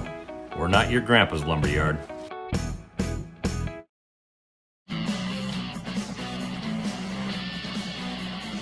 The junior Charlie Mayhall, our new pitcher here for the Kuemper Knights. Landon Potabom and him will just swap spots as I figure out how to talk here. Potabom over to 3rd. Mayhall making his 9th appearance this year. He is 0-1, having thrown 19 in the 3rd innings, giving up 20 hits and 24 runs. 17 of those are earned. His ERA at 6.16. He's walked 19, hit 7, struck out 15. His walks and hits per innings pitched is 2.02, and opponents are batting .250 against him this season. And he'll come with the fastball and gets that right by Ryan Sletka for strike 1. No balls and 1 strike as the count. And I mean, we talked between the pitching change there for Mayhall. You ideally want the strikeout. Yeah, that would be big. A ground ball on the infield would also be very beneficial. The 0-1 pitch just missing. And the count now 1 ball and 1 strike. Again, Bigness down at 3rd. Galvin, who's the most important runner right now, that's the lead runner. He's at 2nd. And Diaz running over at first base. Pitch on the way. That's a line drive. That's going to be a base hit. The tying run going to come to score. And they're going to hold everybody else, as playing in that time was Caden Vanami. Kept that ball in front of him. And we are tied at 3-3. Yeah, now for Kuemper, you got to get the outs. You go to the bottom of the 7th, trying to keep this one tied, which makes it a lot easier for you to take the lead and possibly walk it off. But now we talk about the same situation. One out on the board. You either try to turn 2 or you get the strikeout, have 2 outs, makes it a lot easier. And we're going to have Andy Peterson coming in now to hit. Peterson coming into tonight was hitting .375, 6 doubles, a triple, and a couple of home run on the season. So Peterson stepping in for the first time here tonight. Yeah, you bring him in cold, kind of. I mean, he started the game when we walked out there, and then he kind of walked back. He's but been now he's playing cold. out in right field, just hasn't batted. There's a swing and a miss, and the count is 0-1. Snyder tonight had been 0 for 2 with the sac fly RBI. That had been their only run until this inning. So the 2 runs here in the top of the 7th that tied us at 3 apiece. The 0-1 offering coming up, and that one is going to be up and behind him. Didn't drop the bat, but it didn't hit it, and the count's 1-1. I was going to say something there. I mean, with a ball like that at the head, you obviously don't wear it. But if it's close for Denison, you try and wear that ball because that brings the leader on in. Pitch on the way. That's going to hit him. And a hit by pitch is going to score the lead run for Denison Schleswig as Galvin will score on the play. And still just the 1 out here in the inning. Both of those runs that have scored here will be credited to Landon Potabom. So he's going to now have where he's given up 4 runs on the night, and 3 of those have been earned. He's still on the line for Diaz, who is over at third, and the batter right now is Cody Schulte. Schulte walked in the 2nd. We're going to get a runner over at first, and that's going to be Mr. Schneider coming out to run. So Schulte walked in the 2nd, was stranded there, flew out to right in the 3rd, and grounded out to 2nd in the 6th. So looking for his first base hit of the night. Top of the 7th here for Kuemper. After taking that lead, pitch on the way from Mayhall is in there for strike 1. This is the 8th batter in this inning for Denison Schleswig. Yeah, the infield, I mean, they played out the first couple at-bats when they were up, and then now you're down, they started playing in more. Yep, now you got to draw them in because you got to get that play at the plate here. Check swing, foul ball. Count is 0-2. If you're the Monarchs now, you just want a base hit. That could score 2. Now you're up 4-3. You want an insurance run or a 2 here to give yourself a little cushion going into the bottom of the 7th. The 0-2 pitch taken outside. That's going to get away, but not far enough for Diaz to try and score. The count 1-2 on Schulte. The Knights, though, will have the top of the order with Nerl, McDermott, and Potabom, the scheduled hitters. Now you bring up your top 3. That's probably the best part of the lineup you'd want up, ideally, in the bottom of the 7th when you're going to be trailing. Couldn't have it play out much better for that bottom of the 7th. The only thing is you wish you wouldn't have had to use the bottom of the 7th. 1-2 pitch coming up from Mayhall. Down in the dirt, that's going to get away. Diaz will come in to score, and the lead has been pushed to 5-3. Everybody moving up on that wild pitch. The Monarchs will now close the book on Landon Potabom because everybody he faced has now either scored or been out here in the inning. So Potabom's going to have given up 6 hits and 5 runs, 4 are earned, struck out 6 and walked 4. And he'll have gone 6 1/3 innings. There's a shot out to Nerl. That's going to go off, and Nerl, another run going to come in and score. And that was a hard chopper to Nerl by Schulte, but he'll reach on the air. He'll pick up the RBI as Sletka scores, and the lead's been pushed to 5-3. The runner out at second holds where he's at, and the number 9th batter of the inning is stepping in now for Denison Schleswig. And for the lead, you said for 5, it was now at 6 apparently with that one, just a little bit behind on the scoreboard. But we now you're 3 runs back. You're gonna have to have a big bottom of the 7th inning. Yep, and Beck is 0 for 3 tonight with 3 strikeouts. Pitch on the way up and in, and they count 1 ball and no strikes. Struck out in the 2nd, the 4th, and in the 6th. That was the first run given up here by Mayhall. That actually is going to be an unearned run as the Knights have 2 errors here in the inning. That pitch is downstairs for ball 2. So the defense had been really good, having just the 2 errors prior to this, and now 2 errors here in this inning. Yeah, just got to get these outs. I mean, you had one out on the board for the longest time, loaded the bases eventually, and then it's just been them moving the ball around so quickly here. Nearly another wild pitch, but getting out to glove that one was Prudence. The count runs to 3-0. Don't want to walk the bases loaded here. Potabom jump playing just off of the bag over at third. Mayhall out of the stretch comes to the plate, and there is a ball 4. So the first walk given up here for Mayhall, and that is going to load the bases. Schneider down to third, Schulte up to second. And Denison Schleswig will have batted through the lineup here in the inning. Kuemper going to have somebody head down to the bullpen here on their end. And now it looks like Nash Langenfeld going to come in to bat for himself in this spot here. Batting for the DH, Gavin Brawl.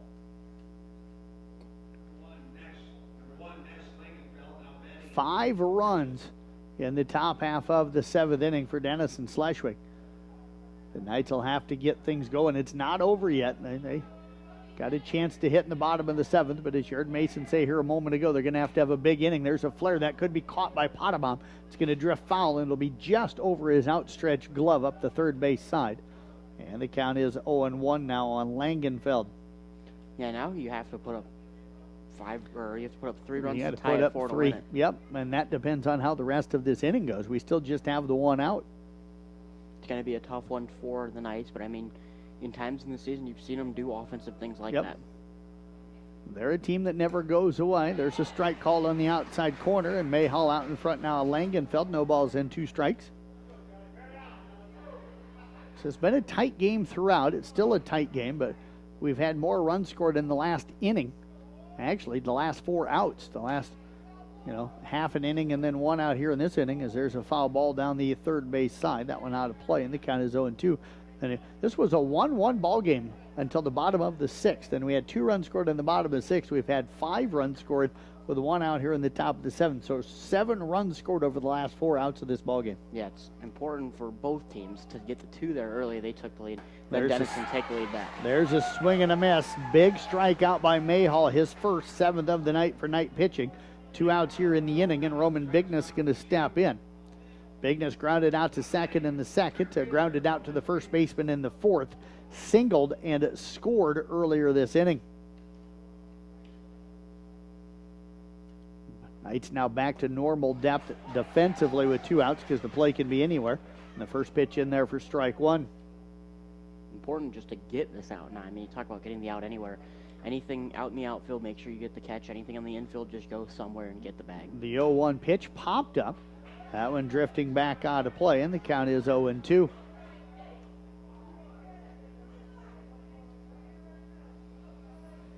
And sun just getting... Yeah, just beginning to set. So it's now probably the only time of the night in the game so far where somebody hasn't had the sun in their eyes out in the field. That one popped up on the infield. Putin's trying to get a judge on it and not able to find it, and it pops out of his glove as he kind of lunged for it at the last second. It'll go down as a foul ball. As that one just up the first base side, kind of almost in the left-handed batter's box. You could tell that he struggled to find that one right off of the bat. That's almost one where Mayhall who had come in from the pitcher's mound, maybe needed to call him off on that one. I think when Mayhall came back too, he kind of said, well, that was my one to get. Yep. Probably saying I should have got that one, but they were both there. Putin's kind of spun around almost looking for it.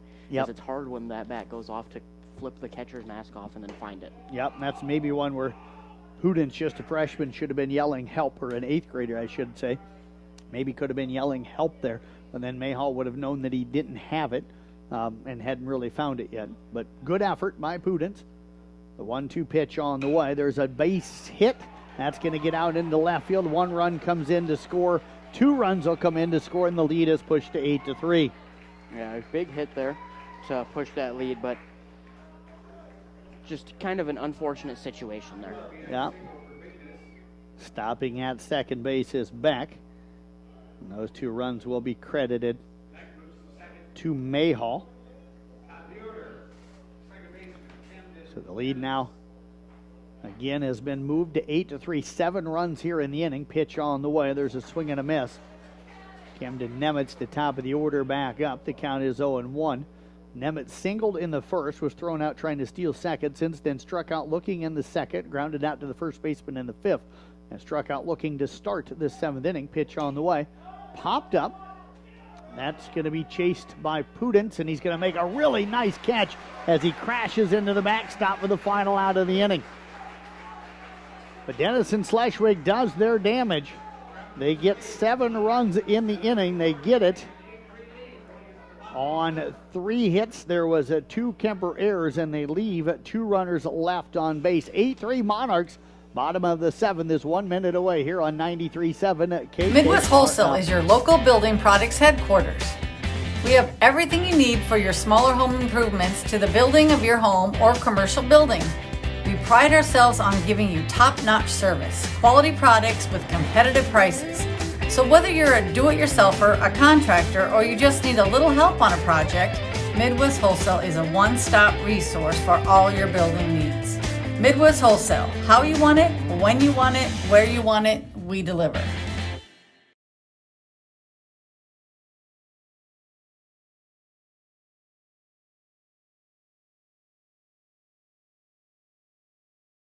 Motor Inn of Carroll is your hometown team for all of your sales, service, parts, and collision needs all season long.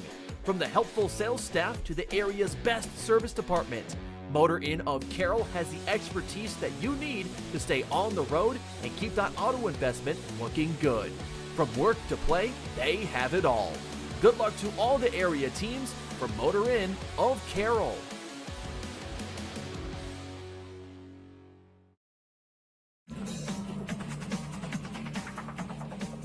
Top of the order due out for the Kuemper Knights here as we head to the bottom half of the 7th. The Kuemper now find themselves down for the first time here tonight. We were tied most of the game. Kuemper went up 1-0 in the bottom of the 2nd. The Monarchs tied it with a run in the 3rd. We stayed tied up until the 6th. Kuemper got 2 in the bottom of the 6th, but Denison Schleswig bounced back with 7 in the top half of the 7th inning, as they have taken an 8-3 lead. In the first pitch to Mason Nurl in there for strike 1, and the count 0-1. Nurl tonight walked in the first, singled in the 3rd, both times was part of a double play, and then he walked in the 5th, eventually stranded over at 3rd base. He's got a 1-1 count on him as the 0-1 pitch misses, and the count goes to 1-1 strike. Important to get on here. You never, as a leadoff hitter down with this, you need to be on. That one's going to bounce past the plate. 2-1 strike right now. The count. Lincoln Beck again. And Lincoln Beck replaced Camden Nemitz in the bottom of the 6th. And through just the 1 pitch, it was popped up in foul territory and caught to end the inning. That could be a double. That's into the gap in left center field. And that's going to get away from Langdenfeld, but Nurl was digging for second. He'll be in with the double. And the Knights off to a good start here in the bottom half of the 7th. That's going to bring up Aaron McDermott. McDermott tonight struck out swinging in the 1st, grounded into a 6-4-3 double play in the 3rd, and singled in the 5th. Now you got to keep that momentum going with Nurl there. You got to get on again. You got to keep it going and keep these runs going. You're going to need at least 5 to keep the game going. Pitch up top, 1 ball in, no strikes. So now you have to play it smart on the base pass. You don't really try to steal. You don't try to take that extra base because you don't want to get an out on the base pass.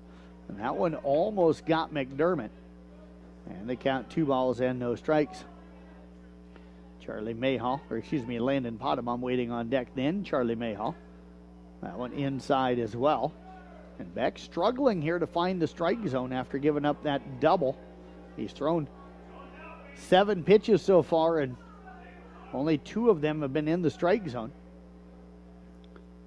3-0 pitch coming up here. And there is ball 4. So just the start that Kuemper needed here in the bottom half of the 7th inning. 5th walk given up by Monarch pitching here tonight, and that's going to bring up Landon Potabom. 2 on here, bringing up their 3rd slot hitter. No outs as well. I mean, you can drive in or run early here with no outs. You look like you're in good shape, but it's more important just for these 2 on the bags here to just keep your eyes open. If something gets past, make sure you get to that next bag, and just make sure you're not going to get out on the bags.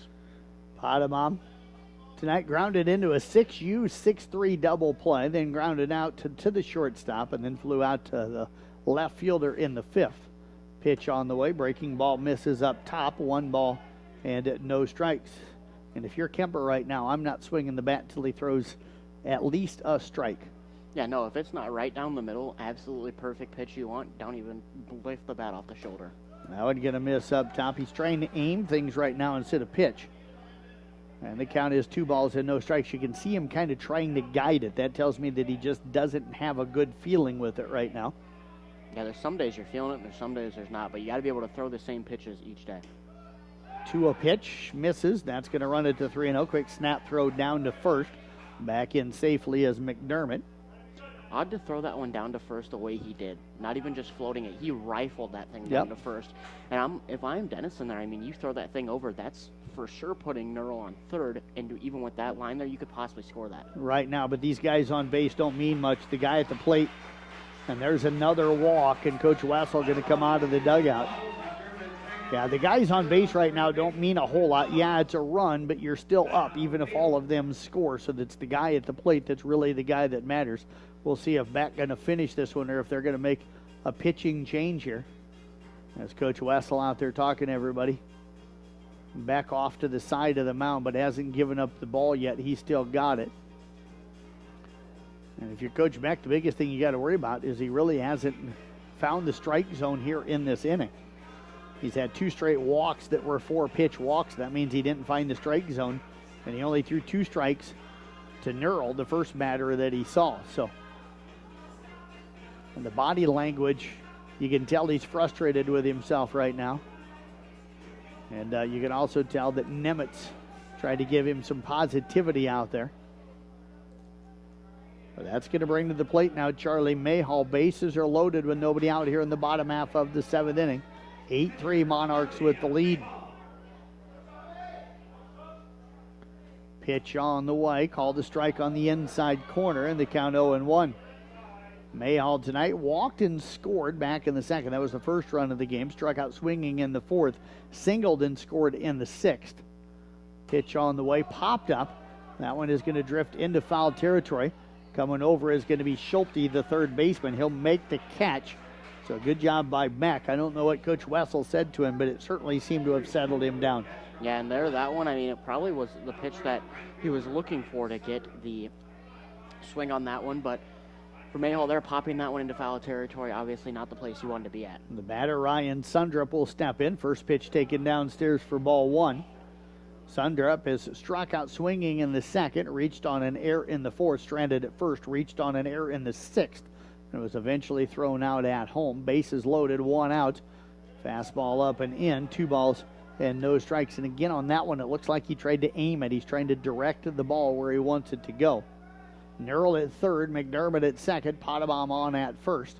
Everybody with big leads. And that fastball misses outside, 3 balls and no strikes. Don't even flinch here when it comes to the bat if you're Sundrup. He's not putting the ball in the zone consistently. You don't even flinch. I'd put it on my shoulder and not even think about lifting it.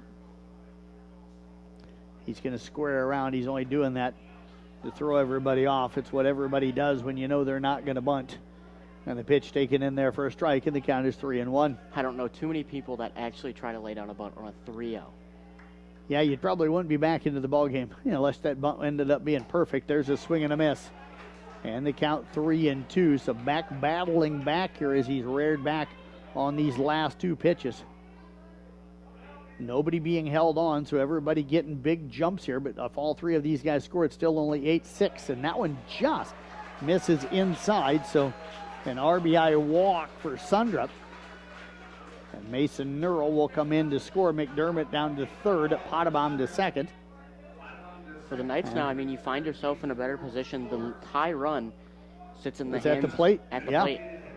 In the likes of Thomas Potabom, who is 2 for 3 tonight with a couple of singles, an RBI, and a run scored. He flew out to center in the other plate appearance, and he'll take that one up top for ball 1. And I wonder if you're Coach Wessel, how many more walks do you let go by before you come out there and say, all right, it's time to pull the plug? Because if you walk in another run, the winning run is going to be sitting at the plate. And it makes it a lot harder on the Denison people out there saying, well, we're not seeing a lot of strikes. We're not seeing a lot of action out in the field. I don't know how much longer Coach Wessel can go with Lincoln Beck, as he's now down 3 balls and no strikes. Yeah, maybe this is the last guy. I don't know. I mean, I see him on the edge of the dugout there. There's a chance that if he walks in this run, you put it at 8-5 with Noah Ryman being the winning run at the plate. You pull him right away. Pitch on the way, and there's going to be ball 4. He has walked 4 guys here in the inning without throwing a strike to any of them. Now the winning run, like we said, sitting at home plate here. You put Sling in the outfield. When you're sitting at 8-5 here, you have a chance to be only down 1 if Ryman can put one in the gap. Noah Ryman will be stepping in. 8-5 our ball game. Again, Denison was 7 in the top of the 7th. The Knights trying to fight back here. That pitch in the dirt, Kastner will knock it down. 1 ball and no strikes. So Potabom at third. You got Sundrup at second, and then Thomas Potabom, Landon at third, Thomas at first. And now we get a quick timeout called at the plate, and Kastner wants to go out and talk with Lincoln Beck. I don't know if Denison has anybody. That's the only thing that's the question. They've had some other games this week, so do they have anybody else that they can bring in this situation? Maybe you've just completely ran the well dry with the games like this, especially with having to finish a game right before this. You maybe, if you were only playing one game tonight, had somebody, but if you're playing a game before that as well, you might have just run the well dry, and you're just going to have to deal with it at this point. And we do see a couple of guys heading out of the dugout, probably down to the bullpen area. The 1-0 pitch in there for a strike, and the count now 1 ball and 1 strike.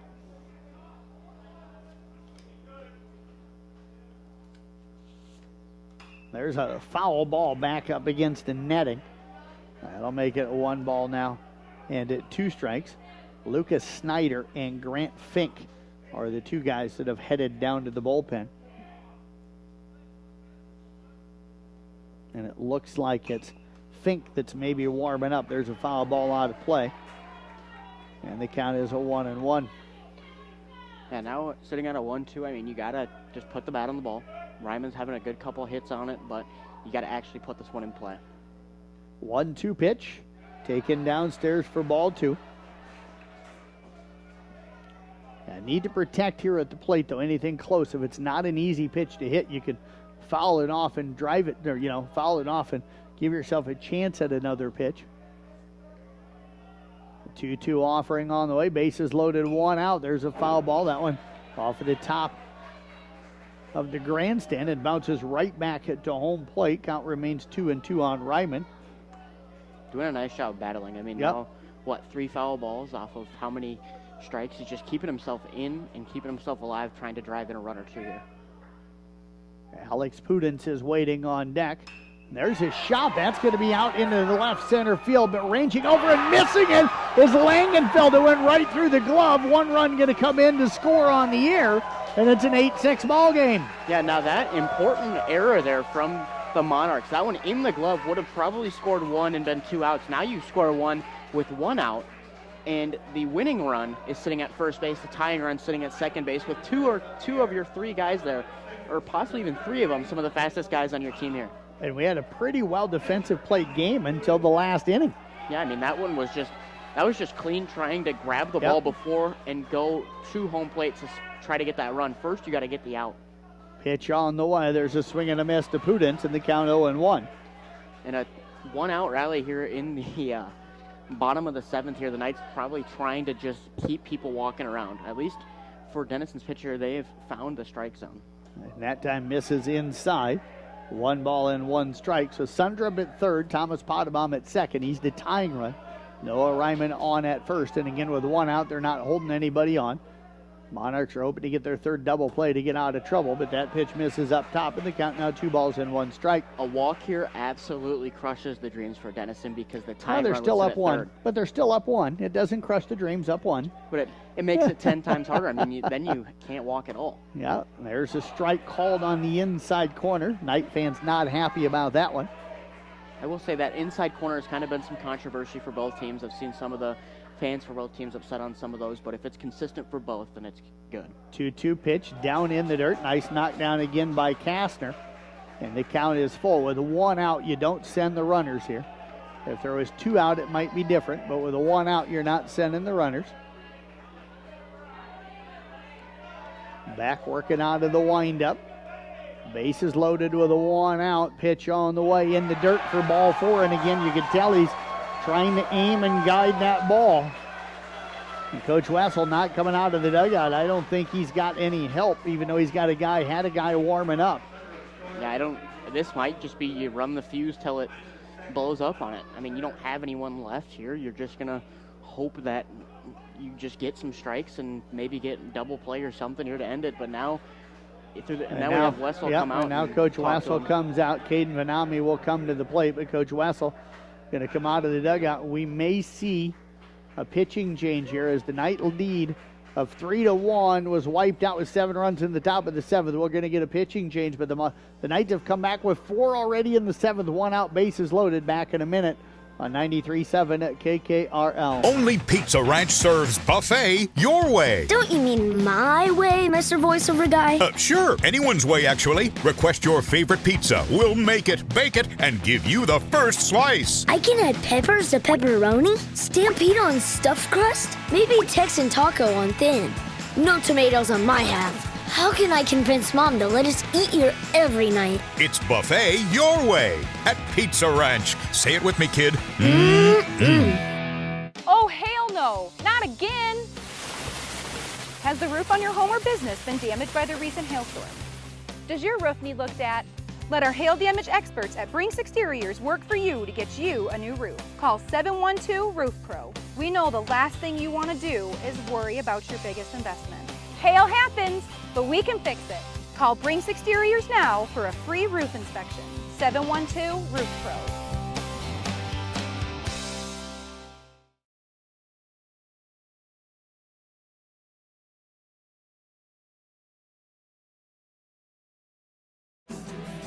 Grant Fink, our new pitcher here tonight for Denison Schleswig. 1 out, bases loaded, bottom of the 7th. The Monarchs clinging to a 1-run lead at 8-7. And folks, I just looked, Grant Fink making his first appearance in a varsity game on the hill for Denison Schleswig this season. Wow. He does not have any pitching stats coming into this appearance. What a way to throw a kid into a game. Yep. Down to your last 2 outs, up by 1 run. Yep. With bases loaded and the winning run sitting at second. You're really testing the kid's ability to go under pressure. And they're still playing deep. I'm surprised that they don't have at least the middle infield or the edge infield out. There's a bunt foul up the first base side by Vanami. And the count is 0-1. Ninth batter here in the inning for Kuemper.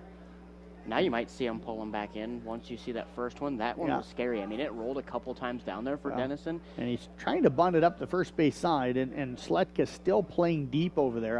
To me, the middle infielders, you can do the second base to first base double play. I think your corner infielders have to be in because that double play for them almost has to be home then to first to get you out of trouble. Pitch on the way, misses outside, and the count is 1-1.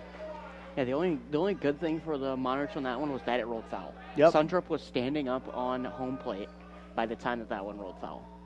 The 1-1 offering, low and away, and Kastner does a nice job. He's been really good behind the plate. 2 balls, though, and 1 strike.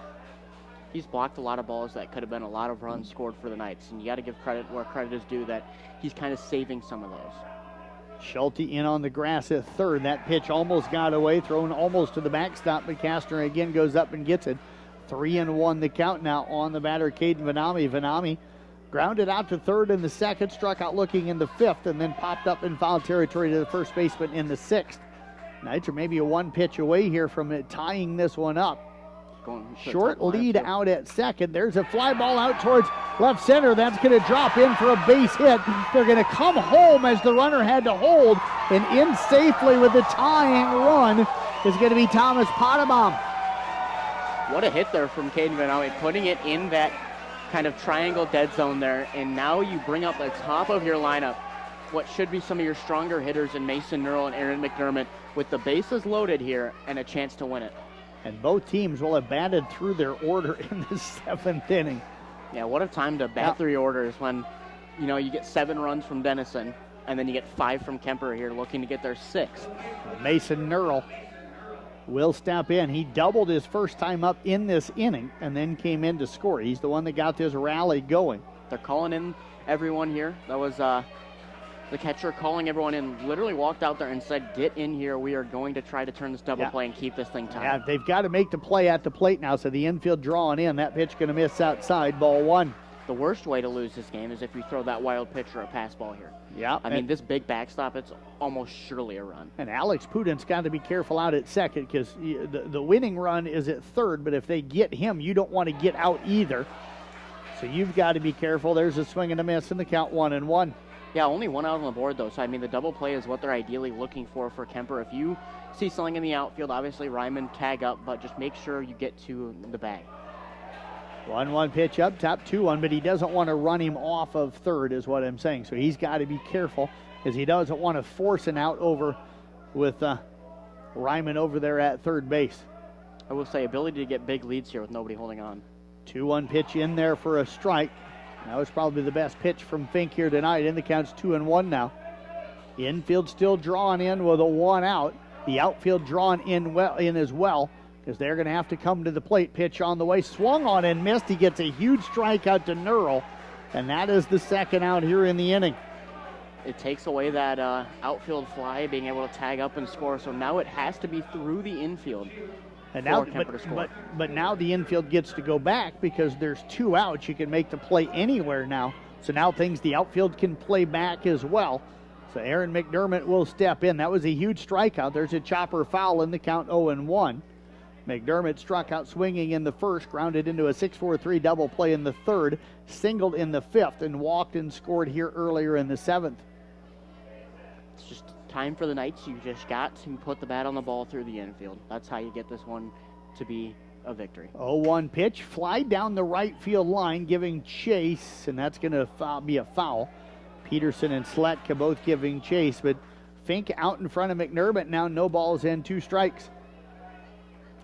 The senior at the plate with an opportunity to win this one. If the Monarchs get out of this, we go to extra innings. Yeah, you go to extra innings, and you got, I think Kuemper had a guy warming up in the bullpen. You wonder if Mayhall comes back in or if they have him come in. And for Denison, you just probably roll with Fink. You just got to roll with him the whole way. 0-2 count right now on McDermott. Ryman, the winning run at third. Bases loaded, 2 out. Pitch on the way. Nice knockdown again by Kastner. That one was headed to the backstop as Fink tried to overthrow it, but Kastner comes up with the stop, and the count's 1-2. Yeah, huge stop there. I mean, that had to put the glove on and almost bat it down because if that one gets past, that's for sure ball game. Another big pitch here for Fink. Takes a big breath, comes to the plate, up top, 2 balls and 2 strikes. Nice job by McDermott not to chase one up top.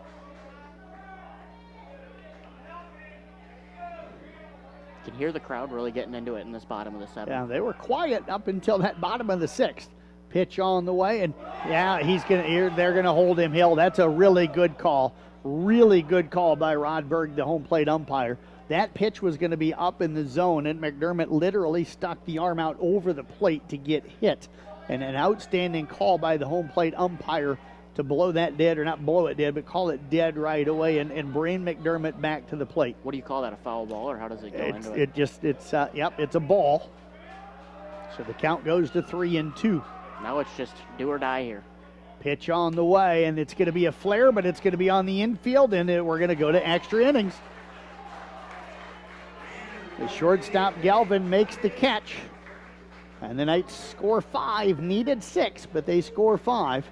They get those 5 on 2 hits. There was 1 big error, and they leave the bases loaded. We'll head to the 8th. We're back in 1 minute, and we are tied at 8 apiece. St. Anthony Regional Hospital, the regional leader in healthcare, dedicated to improving the health of the people they serve. At St. Anthony Regional Cancer Center, you'll find the convenience of cancer and oncology consultation and treatment in one convenient location. At St. Anthony Clinic, you'll find a team of doctors and nurses that care about you and your family's health. St. Anthony Clinic is devoted to comprehensive health care for people of all ages. For every stage of life, always look to the cross. Always St. Anthony.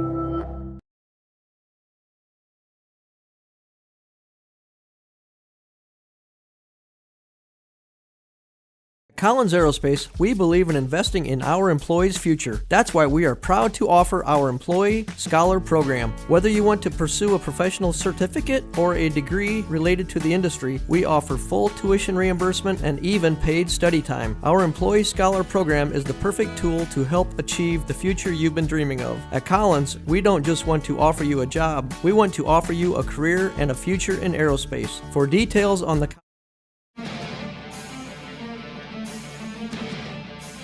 Charlie Mayhall starts off this top of the 8th inning against Owen Galvin and misses up and in for the count, 1 ball, no strikes. Galvin will be followed by Cole Castor and Ryan Sletka. 12 runs combined between the two teams in the top of the 7th inning alone. We're tied here at 8-8. Now we're here in the 8th inning. Pitch on the way. The 1-1 pitch up top. 2 balls and 1 strike. I'll tell you, I think the last time I sat in this ballpark with a game that went past 7 innings would have been last year's Merchants. 2-1 offering on the way. You said you're planning on maybe getting out to their game this weekend. I'm hoping to. It's been a while since we've been a lot busier, and you know, even with Sundays being open, sometimes you still got work to do. 3-1 pitch on the way, taken for ball 4. 6th walk for Kuemper pitching. Leadoff runner on for Denison Schleswig. Cole Kastner going to step in. He reached on a fielder's choice in the first, singled in the third. Both times was stranded at second. And he grounded into a 4-3 double play in the 5th. Walked and scored with an RBI in the 7th. Good thing for Kuemper is you are the home team, so no matter how much damage is done, you get a chance to combat that. Yeah, you hope to get out of here with no damage done, though. Pitch on the way, in there for a strike, and the count is 0-1. And Knights left the bases loaded. In the bottom of the 7th, Denison Schleswig left a guy at second in the top of the 7th, and there's a foul ball down the third base side out of play. And the count is 0-2. Yeah, now you're sitting 1 strike away from getting the first one of this inning. You ideally want to get 1 here with 1 on. You don't want to make it 2 on or have a chance to have somebody advance. The 0-2 pitch coming up. That one down in the dirt for ball 1. 1 ball and 2 strikes. Galvin walked in 6 pitches. He's over at first. He has scored twice tonight for the Monarchs. Has not looked to steal, though, tonight. He's got a pretty good lead. Reinke holding him on. And the pitch on the way is lined into left center field. That's going to get into the gap. Trying to chase it down is Vanami. Galvin's going to round third. He's going to come in to score, and the Monarchs have taken the lead here at 9-8. Yeah, that one a big one, getting out into that gap. A double from Cole Kastner. And that's going to bring up Ryan Sletka. 9-8 now in favor of the Monarchs. Mayhall giving up his 3rd hit, 4th run. First earned run here tonight. And Ryan Sletka will step in. Reached on an error in the 1st. Was stranded at first, grounded out to second in the 3rd, grounded out to the shortstop in the 6th, single driving in a run and scoring in the 7th. Pitch on the way, misses outside, 1 ball and no strikes. It's going to be difficult. I mean, you had a lot of that offense in that 7th inning. Now you're going to have more offense come in the bottom of the 8th for the Knights. And Knights, though, will have Landon Potamom, Charlie Mayhall. There's a chopper out to short. Nero will scoop and throw. That'll be the first out here in the inning. That holds the runner at second. So it'll be Landon Potamom, Charlie Mayhall, and Ryan Sundrup. So again, 3, 4, 5 due up for them. That's a pretty good part of the order. And now Grant Fink going to hit in this spot here. You've had Schneider, you've had Peterson, and now Fink all bat here in this inning. Pitch on the way in there for strike 1. We do have, of course, our Culver's player of the game coming up for you in the postgame. I still have no idea. I don't know if I have 10 guys still eligible for it, but it might be down to like 7. Yep. 1-0 pitch misses, and the count runs to 1-1. I've actually got a thought in my brain, but we'll have to see how the rest of this game, of course, plays out. 1-1 pitch coming up. That one is flied out towards the left, drifting back, and making the catch is going to be Vanami. 2 outs now here in the inning, and the batter will be the third baseman, Cody Schulte. Schulte walked in the second, was stranded at third, flew out to right in the third, grounded out to second in the sixth, and reached on an error, driving in a run and scored in the seventh. I will say 1 run doesn't hurt here, but if you drive in another one, it makes it a little harder. Pitch on the way, and that hit him. Got the jersey. That'll be the first hit by pitch for Kuemper bat at pitching tonight. And that's going to bring up Lincoln back. He's got a chance to help himself. He's the pitcher of record right now for Denison Schleswig. He's got a chance to give himself a little bit more cushion there in the bottom half of the 8th inning.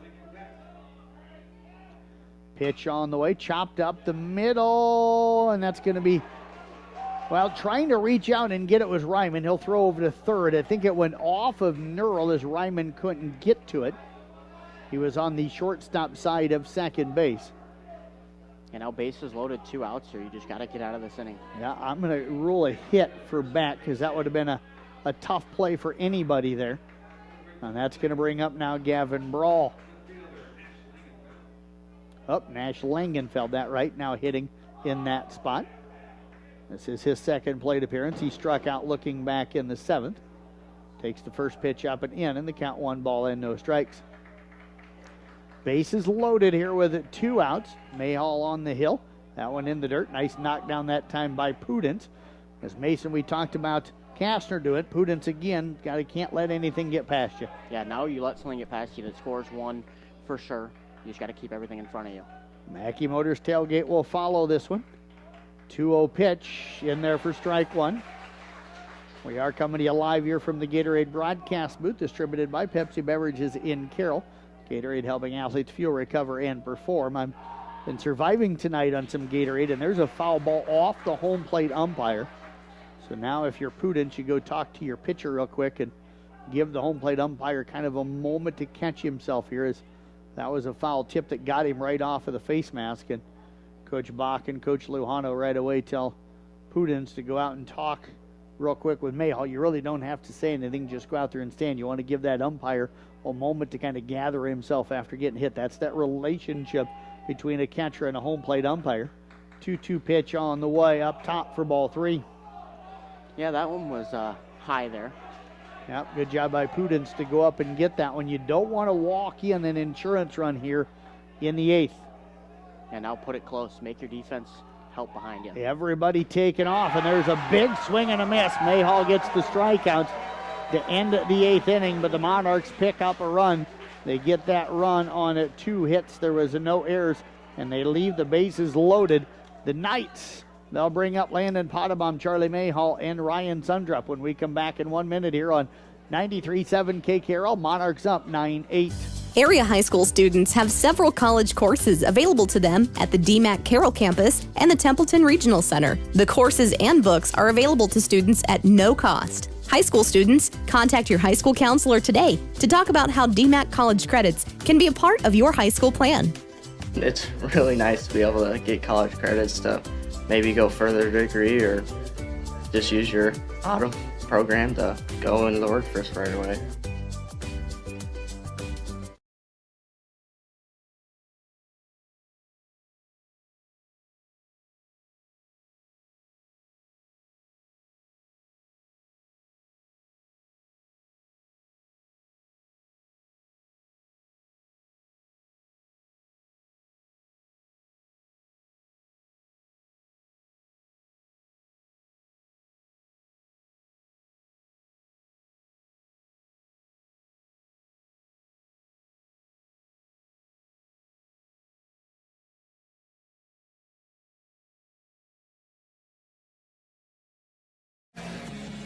Coming to you live, of course, from the Gatorade broadcast booth. We head here to the bottom of the 8th. Denison Schleswig leading Kuemper 9-8.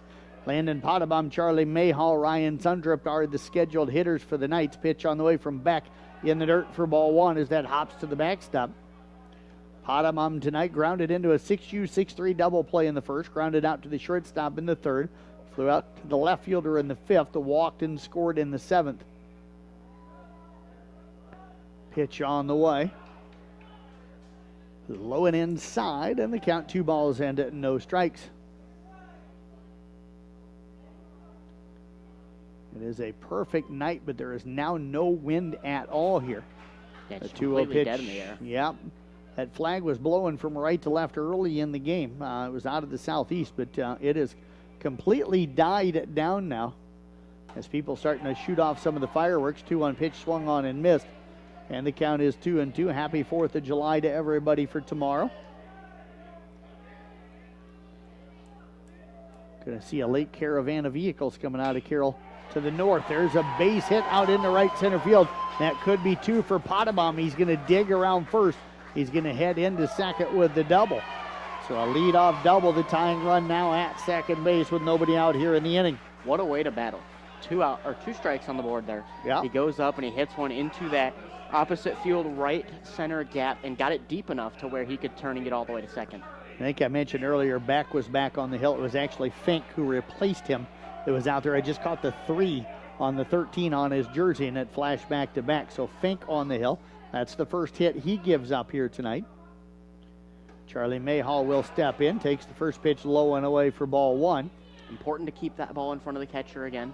If that one gets past, you put the tying run on third with no outs on the board. Yeah, Mayhall walked and scored in the 2nd, struck out swinging in the 4th, singled and scored in the 6th, and then popped up in foul territory to the third baseman in the 7th. They'll take that pitch up top, and they count 2 balls and no strikes.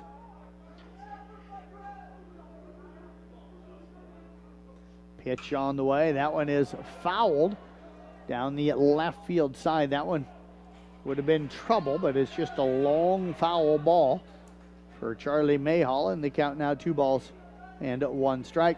Yeah, Mayhall already had a homer this year. I mean, that one was deep out there, so you know the power's there. Yeah. But it's not on a park like Merchants Park. It's hard to have that It kind is. of power. Yep, 6 doubles, a triple, a home run on the year. Now, in this park, you can get a lot of doubles because there's so much space in the outfield. If you hit it into the gap, you're probably going to get a double, maybe a triple. He'll bunt this one. It's a perfectly placed. Fink will field it, but he's got no play, and runners are on the corners. Yeah, Mayhall taking off for second now. He looked, both of the guys were there. Nobody at the went and plate. covered. Yep, nobody covered second base. So Galvin, the shortstop, was in between third and second and on the grass. The second baseman, Nemitz, didn't cover the bag, and Mayhall, paying attention, steals at second. And now the winning run out at second base with nobody out here in the inning, and the batter is Ryan Sundrup. What a heads-up play there. You turn and you look at second, and instantly, it wasn't even a thought there. He rounded first for a second, just took off, instantly got there. And that's help over there from your coach on the first base coach's box. That pitch in there for a strike to Sundrup. And they count 0-1. Sundrup struck out looking in the first, or struck out swinging, I should say, in the second. Reached on an error in the 4th, reached on an error in the 6th, and walked driving in a run and scoring in the 7th. There's a swing and a miss. And the count is 0-2. Now more than ever, it's important to just get that first run across. You have the winning run on second, but it's more important to get that tying run in first so that then you can focus more on the winning run. Well, and the infield being drawn in as well. Now anything hard not right at somebody probably scores 2. The breaking ball misses. The problem is a hard ball right at somebody on the infield probably turns into a home throw to first double play. 1-2 pitch on the way, chopped up the middle. They're going to come home. The throw is offline, but they'll get the tag at the plate. So Galvin able to get Potabom at 6-2 for the first out. Thomas Potabom will come up to the plate now. Yeah, now you move the runner from second to third, and then you got a guy at first now, so you take away that winning run at second, but you put it at first and you add an out on the board. Thomas Potabom going to step in.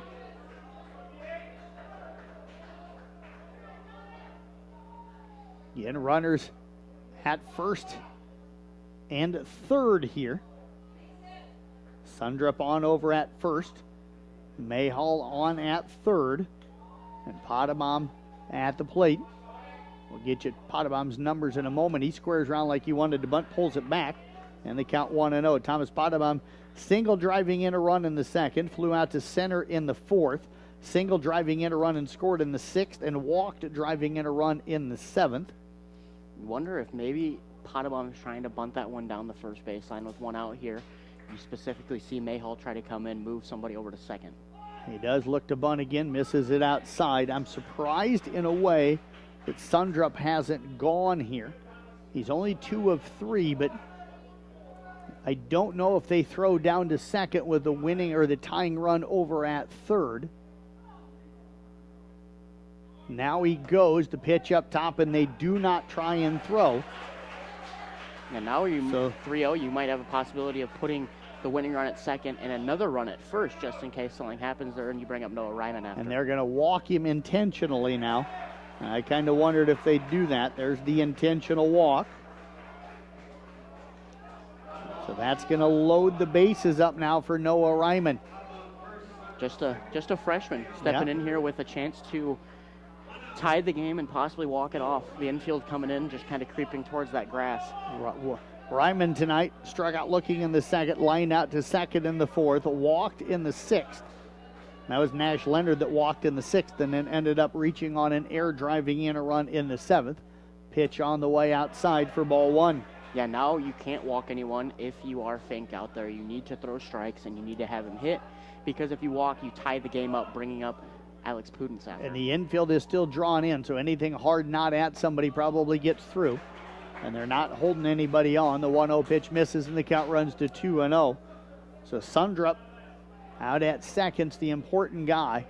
I know you want the tying run, but that's the winning run. Pitch on the way in there for a strike, and the count is 0-1. And he runs pretty well, so he's got good speed out there at second. Yeah, Sundrup, also another guy that competed at the state track meet.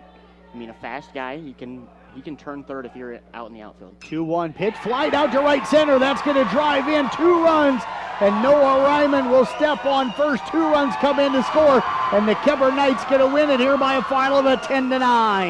Yeah, what a shot there. Put it into that deep right center gap where that was kind of the dead zone. Nobody was going to get there, and the freshman coming up and making the big play there for the Knights to drive into and win it here on their home field to close out the regular season.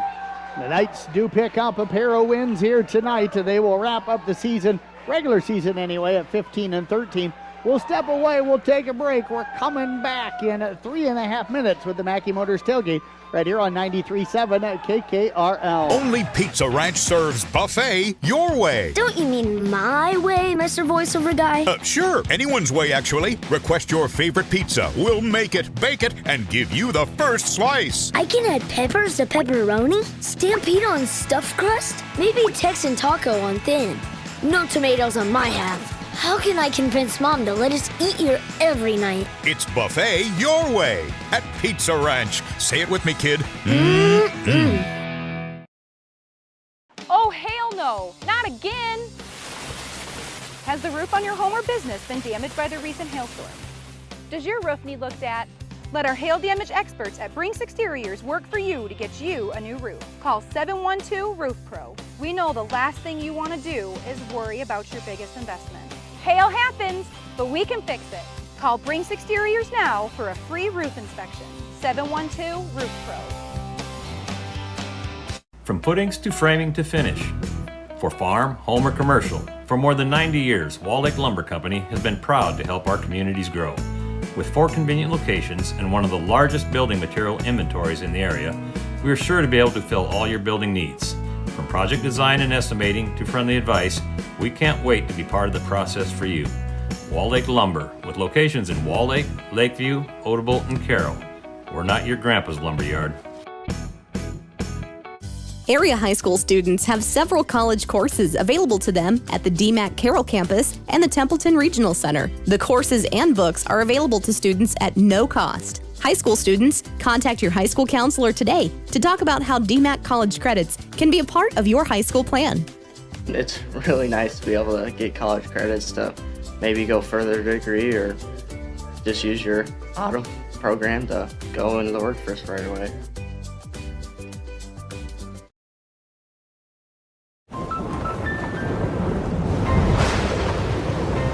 Life's better when you're under our roof. Danny dreams fearlessly. Because when you feel protected, It's okay. your family's free to pursue their dreams. So are you brave? I'm brave. I'm fearless. I'm fearless. Bundle life and save up to 25% on home and auto. American Family Insurance. For details, contact Nicole Unken. Midwest Wholesale is your local building products headquarters. We have everything you need for your smaller home improvements to the building of your home or commercial building.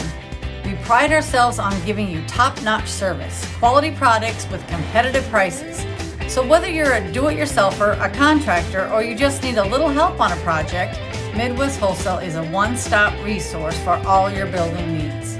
Midwest Wholesale, how you want it, when you want it, where you want it, we deliver. Motor Inn of Carroll is your hometown team for all of your sales, service, parts, and collision needs all season long.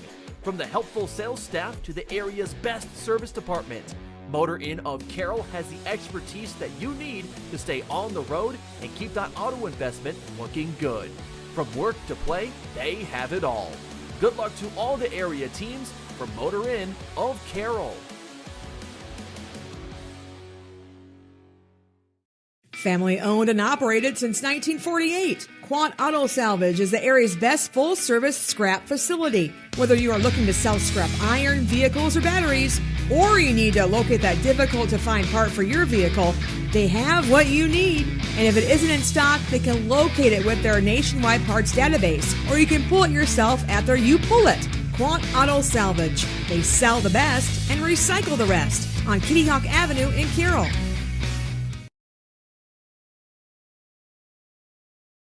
And up here after having to sprint to first base. Yeah, I'm still very exhausted.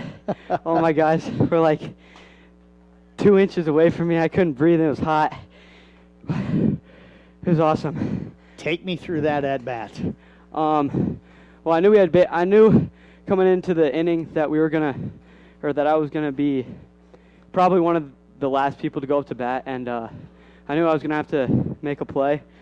And when I got up to bat, I was not gonna lie, I was hoping I didn't get the bunt sign, hoping I could hit one in the gap and get the walk off. So I went to the bat with basically up the middle. We'll score Sonny. Sonny's Ryan State track, obviously. If I just hit one up the middle, he's gonna score. So they draw the infield in. Does that add to the pressure for you at the plate, or does it make it easier knowing if you hit something hard, as long as it's not right at him, you're probably in pretty good shape? Yeah, I kind of like it because I know I can just hit, like, maybe if I need to, I can hit a little bloop over them, and I like to visualize gaps when I'm up to bat. And like if they're shaking at second, I can visualize that opposite field gap, and when they're in, I can visualize that deep gap between outfield and infield. So I know that's where I need to put the ball. What I liked is it was an outside pitch. Instead of trying to pull it, you went with it. Yeah. And drove it out to outfield. Did you anticipate an outside pitch on that one? No, I was really expecting. I don't know.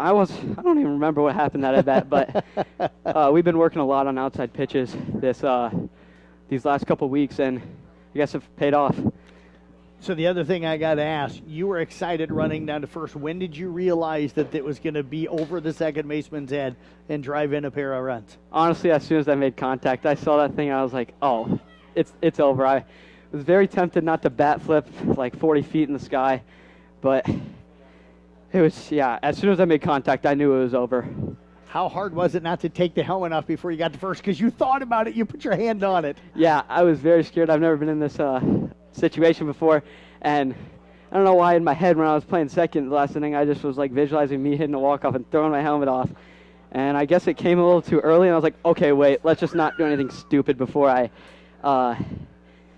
basically, yeah. And you wanted to make sure you stepped on first base, right? Yeah, I made sure to do that too. Yeah, to get the sweep over these guys to end the regular season. Now you're 15-13 going into the postseason. So how much of a confidence boost is that for this young group that see what we're capable of doing? Oh, yeah, it's great. We were, all before the game, we were saying we need to go 2-0 to go into districts because we were in a huge slump. So we knew if we got 2 here, we would at least have some momentum going into districts, and we could move along, or like take what we did here and bring it on to districts. Well, Noah, congratulations. Thank Outstanding you. job tonight. Really good job defensively as well. Thank Congratulations on the game-winning hit. Thank you. You met Noah Ryman joining us. We've got head coach Riley Bach making his way into the post-game area, and we'll get some thoughts and comments from him as he probably takes a deep breath after this one here, Coach. Kind of a strange game in a way. I mean, it's a pitching duel all the way up to the 6th. You guys get 2 runs in the bottom of the 6th. You got to feel really good with Landon going back out there. They score 7 in the top half of the 7th inning. You guys look like you're in trouble. You come back, score 5, had a chance to win it in the bottom of the 7th. Then they get 1 in the 8th, and you get 2 in the 8th to win it. So you've seen some wild finishes. This one's got to probably rank somewhere in there.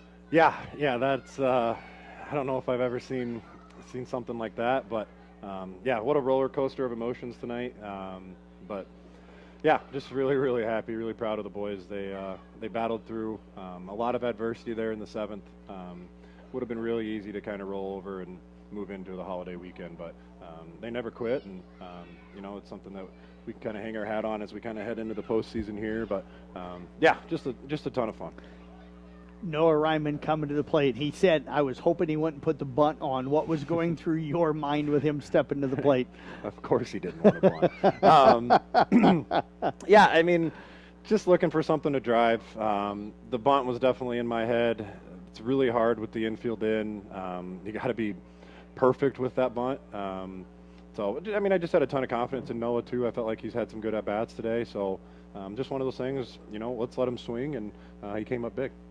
Had a lot of guys kind of step up big offensively late. Thomas Potabom had another good night for you out of that DH spot. Who stood out for you at the plate? Maybe not just because of the hits or anything like that, but also maybe tonight just their approach at the plate.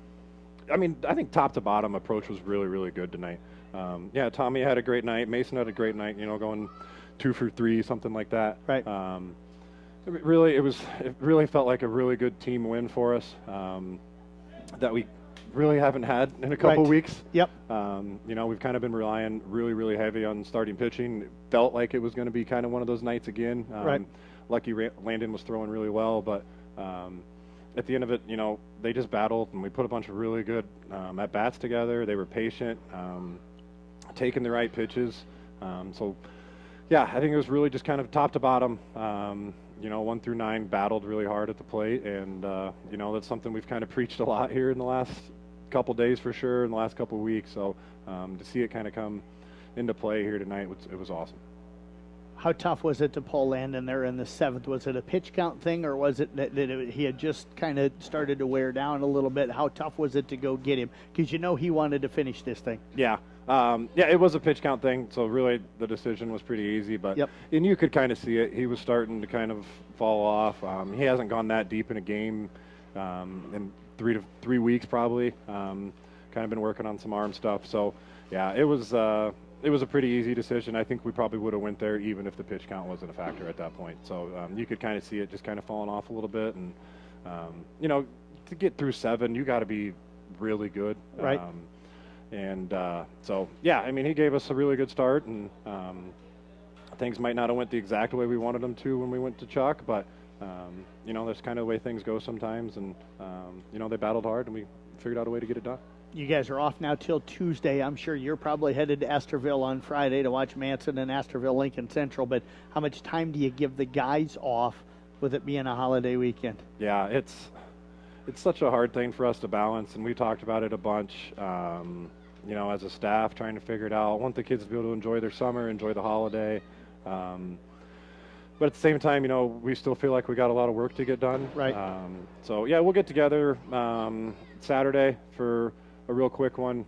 Give them tomorrow off, let them enjoy the 4th, and then, we'll try and get back in here Saturday real quick, and then try and send them back off to enjoy the rest of the weekend before we get back at it and, really get back at it there on Monday. Well, Coach, congratulations. A couple of big wins today. Appreciate you joining us here tonight. Yeah, you bet, Jeff. Thanks. Go Knights. You bet. Head coach again, Riley Bach with the Kuemper Catholic Knights. We'll step away. We'll take a break. Mason Nealon will rejoin me. We're going to announce our Culver's player of the game coming up next. Only Pizza Ranch serves buffet your way. Don't you mean my way, Mr. Voiceover Guy? Sure, anyone's way, actually. Request your favorite pizza. We'll make it, bake it, and give you the first slice. I can add peppers to pepperoni, Stampede on stuffed crust, maybe Texan taco on thin.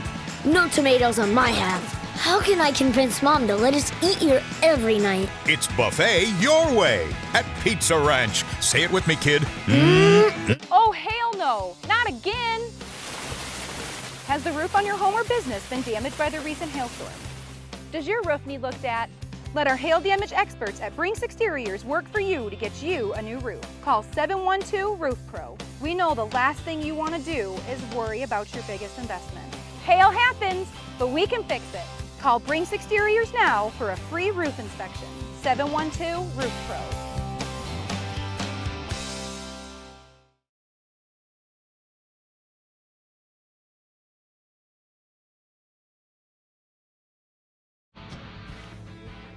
Wrapping up our Mackey Motors tailgate here on 93.7 at KKRL. Jeff Blankman hanging out with you here tonight, along with Mason Neal and Kuemper Knights defeating Denison Schleswig 10-9. As Noah Ryman with a 2 RBI single in the bottom half of the 8th to win it.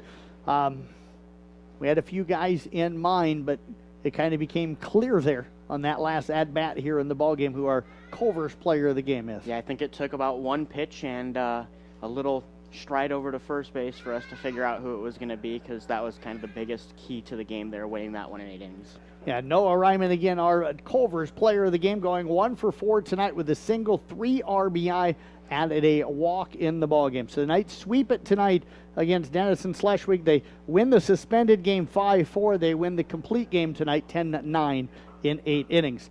For Mason Neal, and this is Jeff Blankman saying thank you for listening to broadcast coverage here tonight on 93.7 KKRL and the CB Sports Network YouTube channel. I'm glad you watched and listened to it here tonight. I hope you have a great 4th of July weekend. And Mason and I will get all the baseball and softball typed up yet tonight.